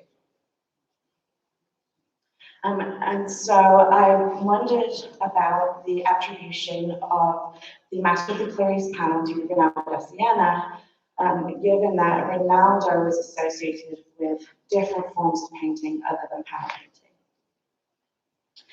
So the link between Master of the Clarice panel and Ronaldo da Siena was made by Luciano Bellosi, who linked this Bacana tablet down in Berlin with the Master of the Clarice panel. These Bacana tablets have been used to name many of the circle of Guido da Siena. For those who aren't aware, the Bacana was the financial administration for Siena, and so being record keepers, they kept lovely record books with lovely covers that were also well documented, so provide a great reference for named painters. And this also gives us reference of a figure that is more similar in scale to the angels, and in fact, the head of this figure at about an inch tall is the same as the angels.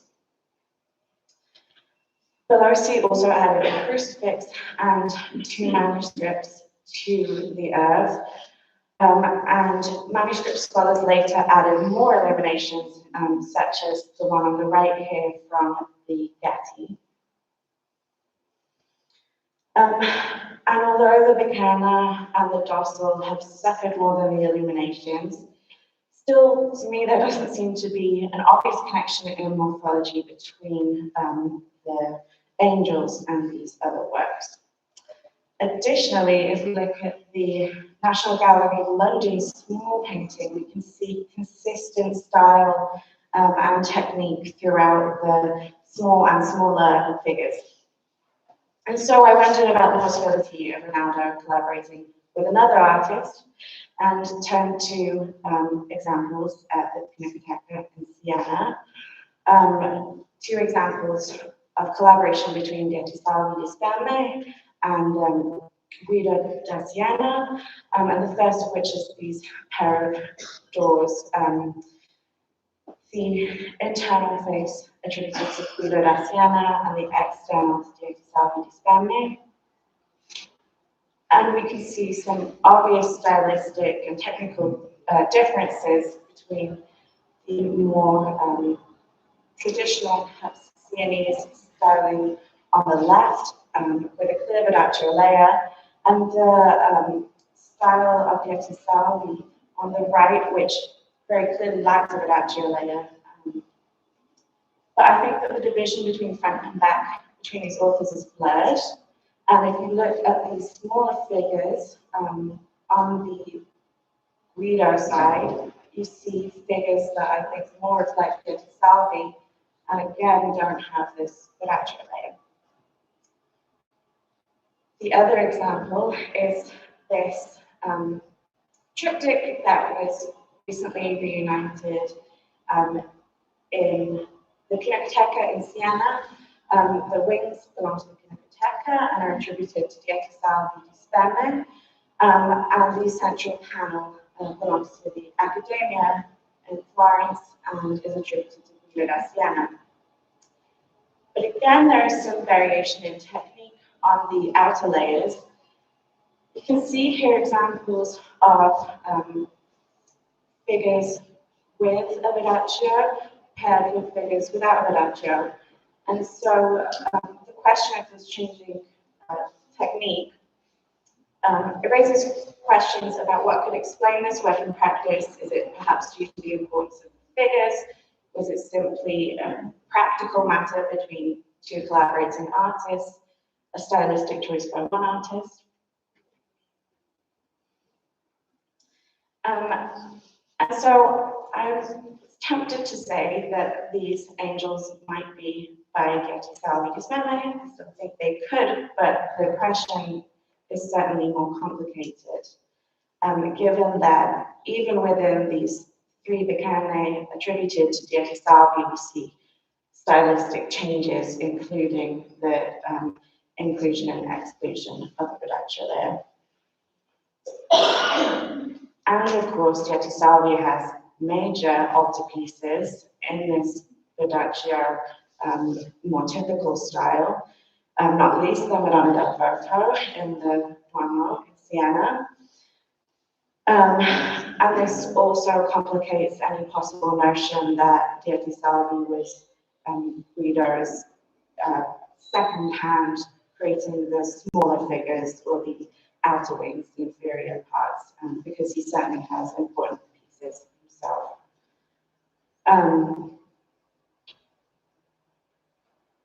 One of these larger altarpieces is the Gallivan Madonna in Siena, and this one is of particular interest to me because of the angels which appear from a distance to have the stylistic and Verdaccio differences that we see in the dorsal. And in fact, when Belosi was creating all these connections, he was looking to the angels to draw connections between the various forms of work in the Dieta Salvi earth. And one last painting to look at before closing the question of, wider opening the question of attribution, is this painting attributed by Belosi to Guido di Graziano, that was previously named the Monterone Master, and Garrison attributed this painting to the Clarice Master, but Stubbleby and dismissed it. But again, we do see from a distance a difference between the principal figures and their obvious Verdaccio and the smaller angels at the top. Of course, I mean, this could be due to differences in cleaning between the two layers. It's hard to say from a distance, but it does remind us to reconsider past possibilities now that we have better photography, better analytical methods. And so, in summary, in addition to teaching us about this important painting for an American collection, we ask the broader questions of how can technical analysis reveal techniques that artists employed as solutions regarding the specific properties of materials? And what can the artist's use of materials tell us about authorship, collaborative process, and painters working across different media and formats in the Duecento? And there are many people I'd like to thank, including Diana and Sean, who are here, Marco, who completed the Raman analysis, Nicole, a fellow student who worked on one of the saints, and Derek and I, as head of department and supervisors at the MNAMM, for facilitating my being here. Thank you.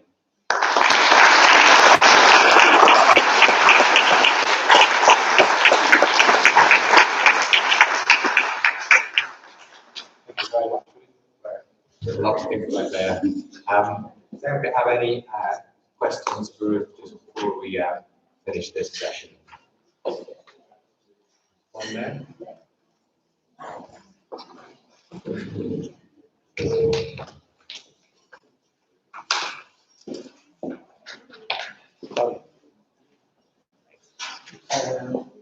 Sorry, yes, could you bring up a detail of the St. John figure? St. John, yeah.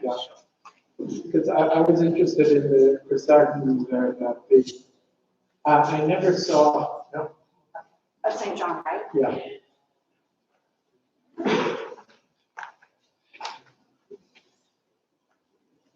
It's just there. Oh, sorry, I was going to the one on the technical.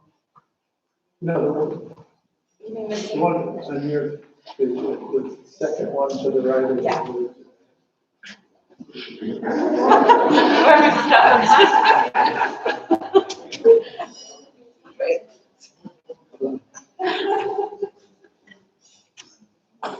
Sorry, the other way. There we go. Okay.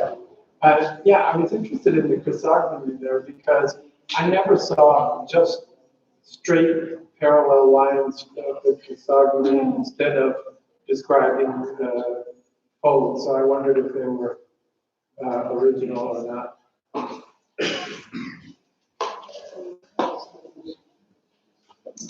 I think that they are like half and half, that there was enough evidence to show that they were straight. I have to go back to the clean state image, which you're welcome to have a look at if you want.